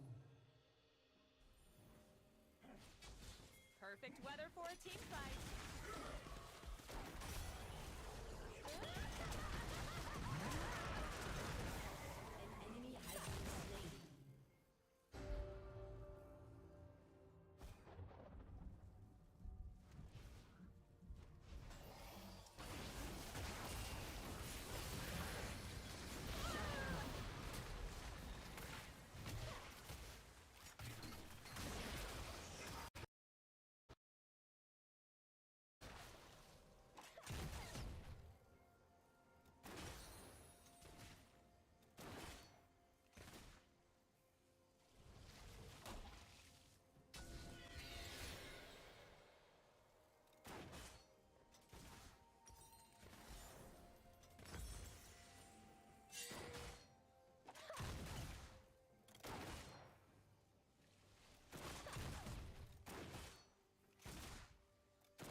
looking at a 100% chance of carnage.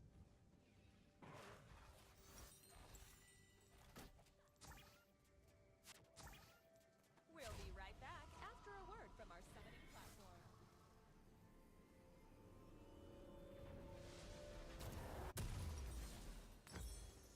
I'm gonna need a new umbrella.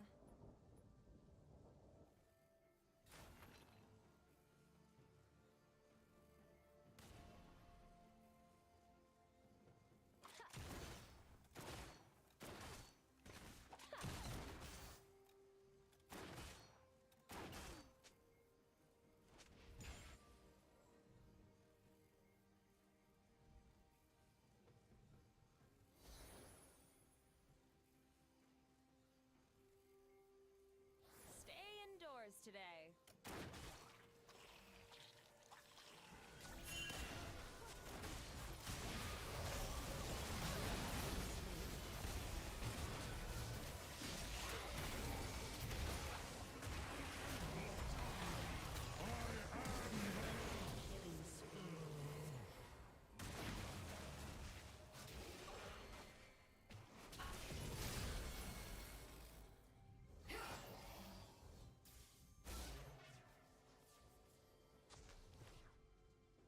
Your turret has been destroyed.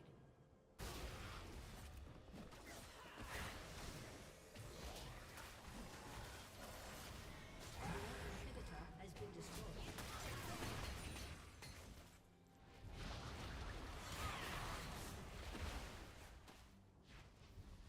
We're looking at a 100% chance of carnage.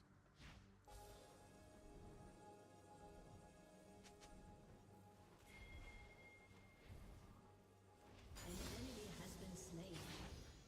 An enemy is godlike.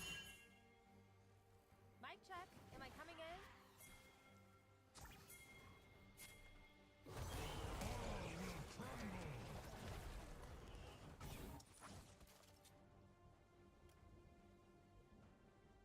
Art shall blossom from your finger. Let's take a look at the mini-map.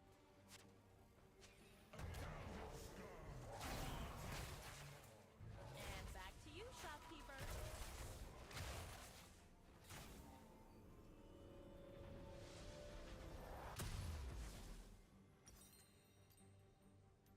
Expect sporadic ganks.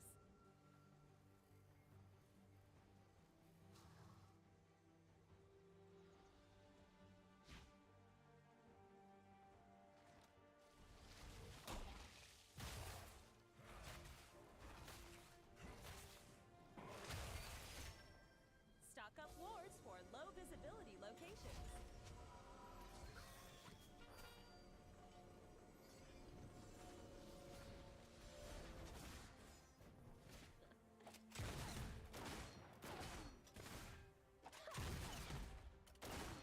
We're seeing ideal conditions for a gorgeous lane.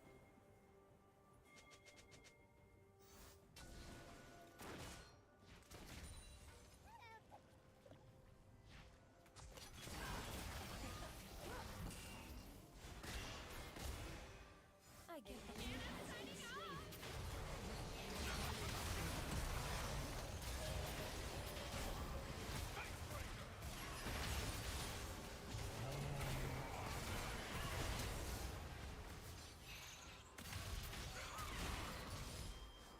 An enemy has been slain. Shut down. Enemy rampage.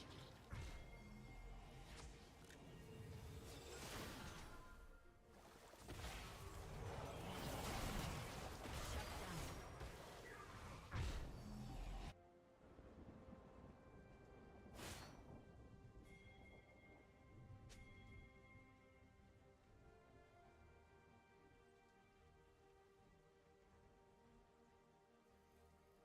Wait, are we rolling? What is one more?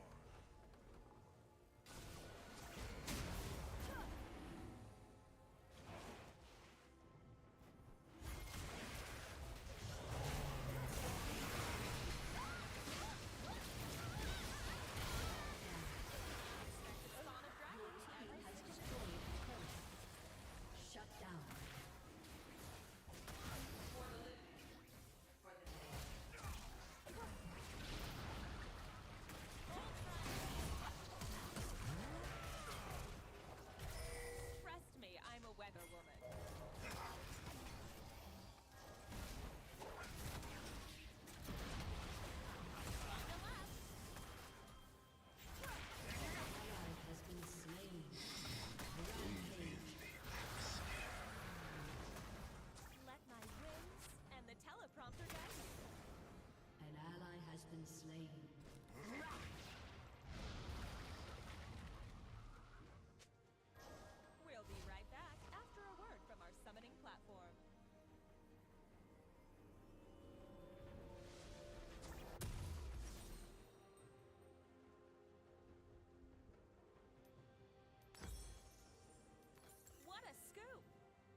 Stock up wars for low visibility locations.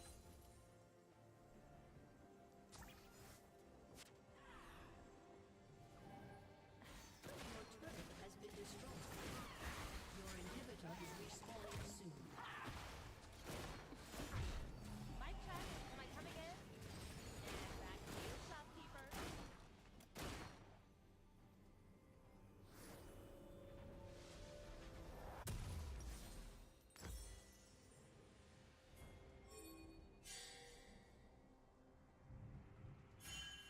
Wait, are we rolling?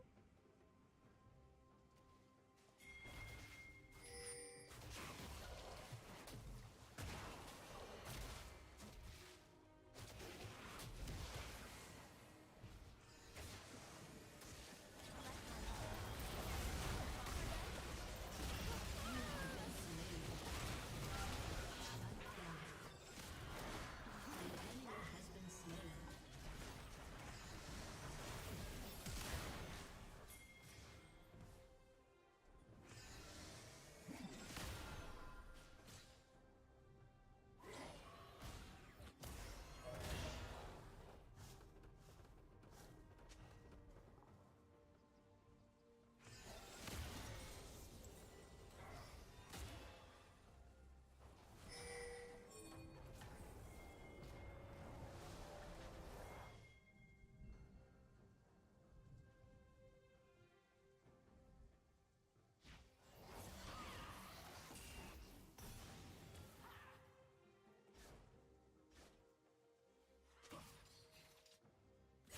What a scoop!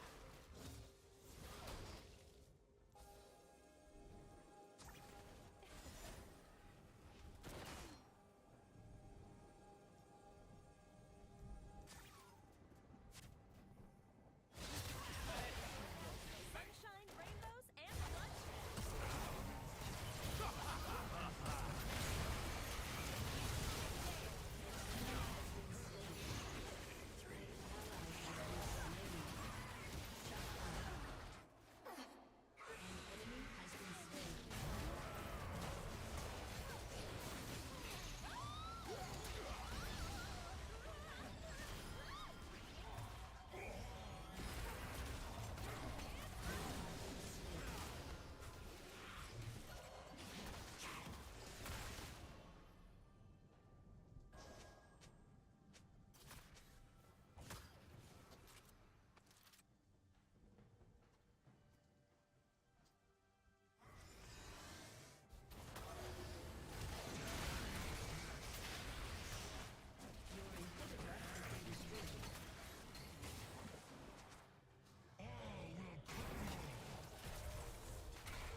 Expect a spawn of dragons every 6 minutes today.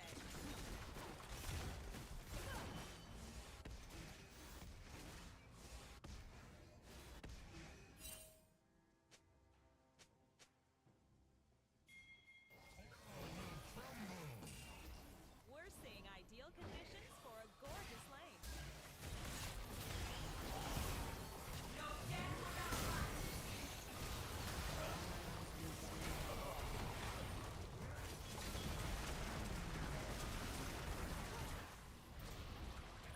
Stay indoors today.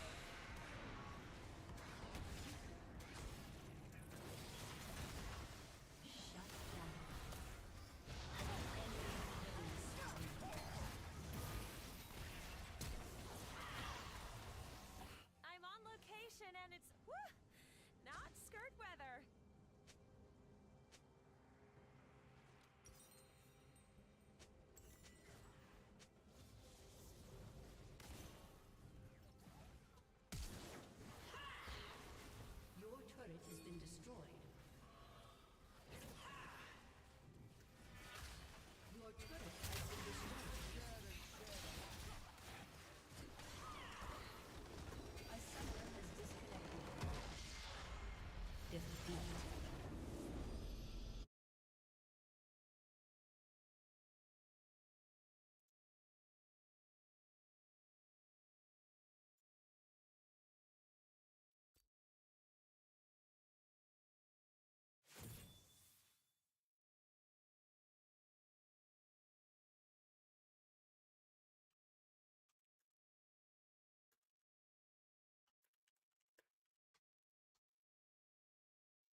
out here. Uh-oh, Richard. Oh, wow. Wow. Will Smith just smacked the out of me. Keep my wife's name out your mouth. Wow, dude. Yes. It was a G.I. Jane jump. Keep my wife's name out your mouth. I'm going to, okay? Okay.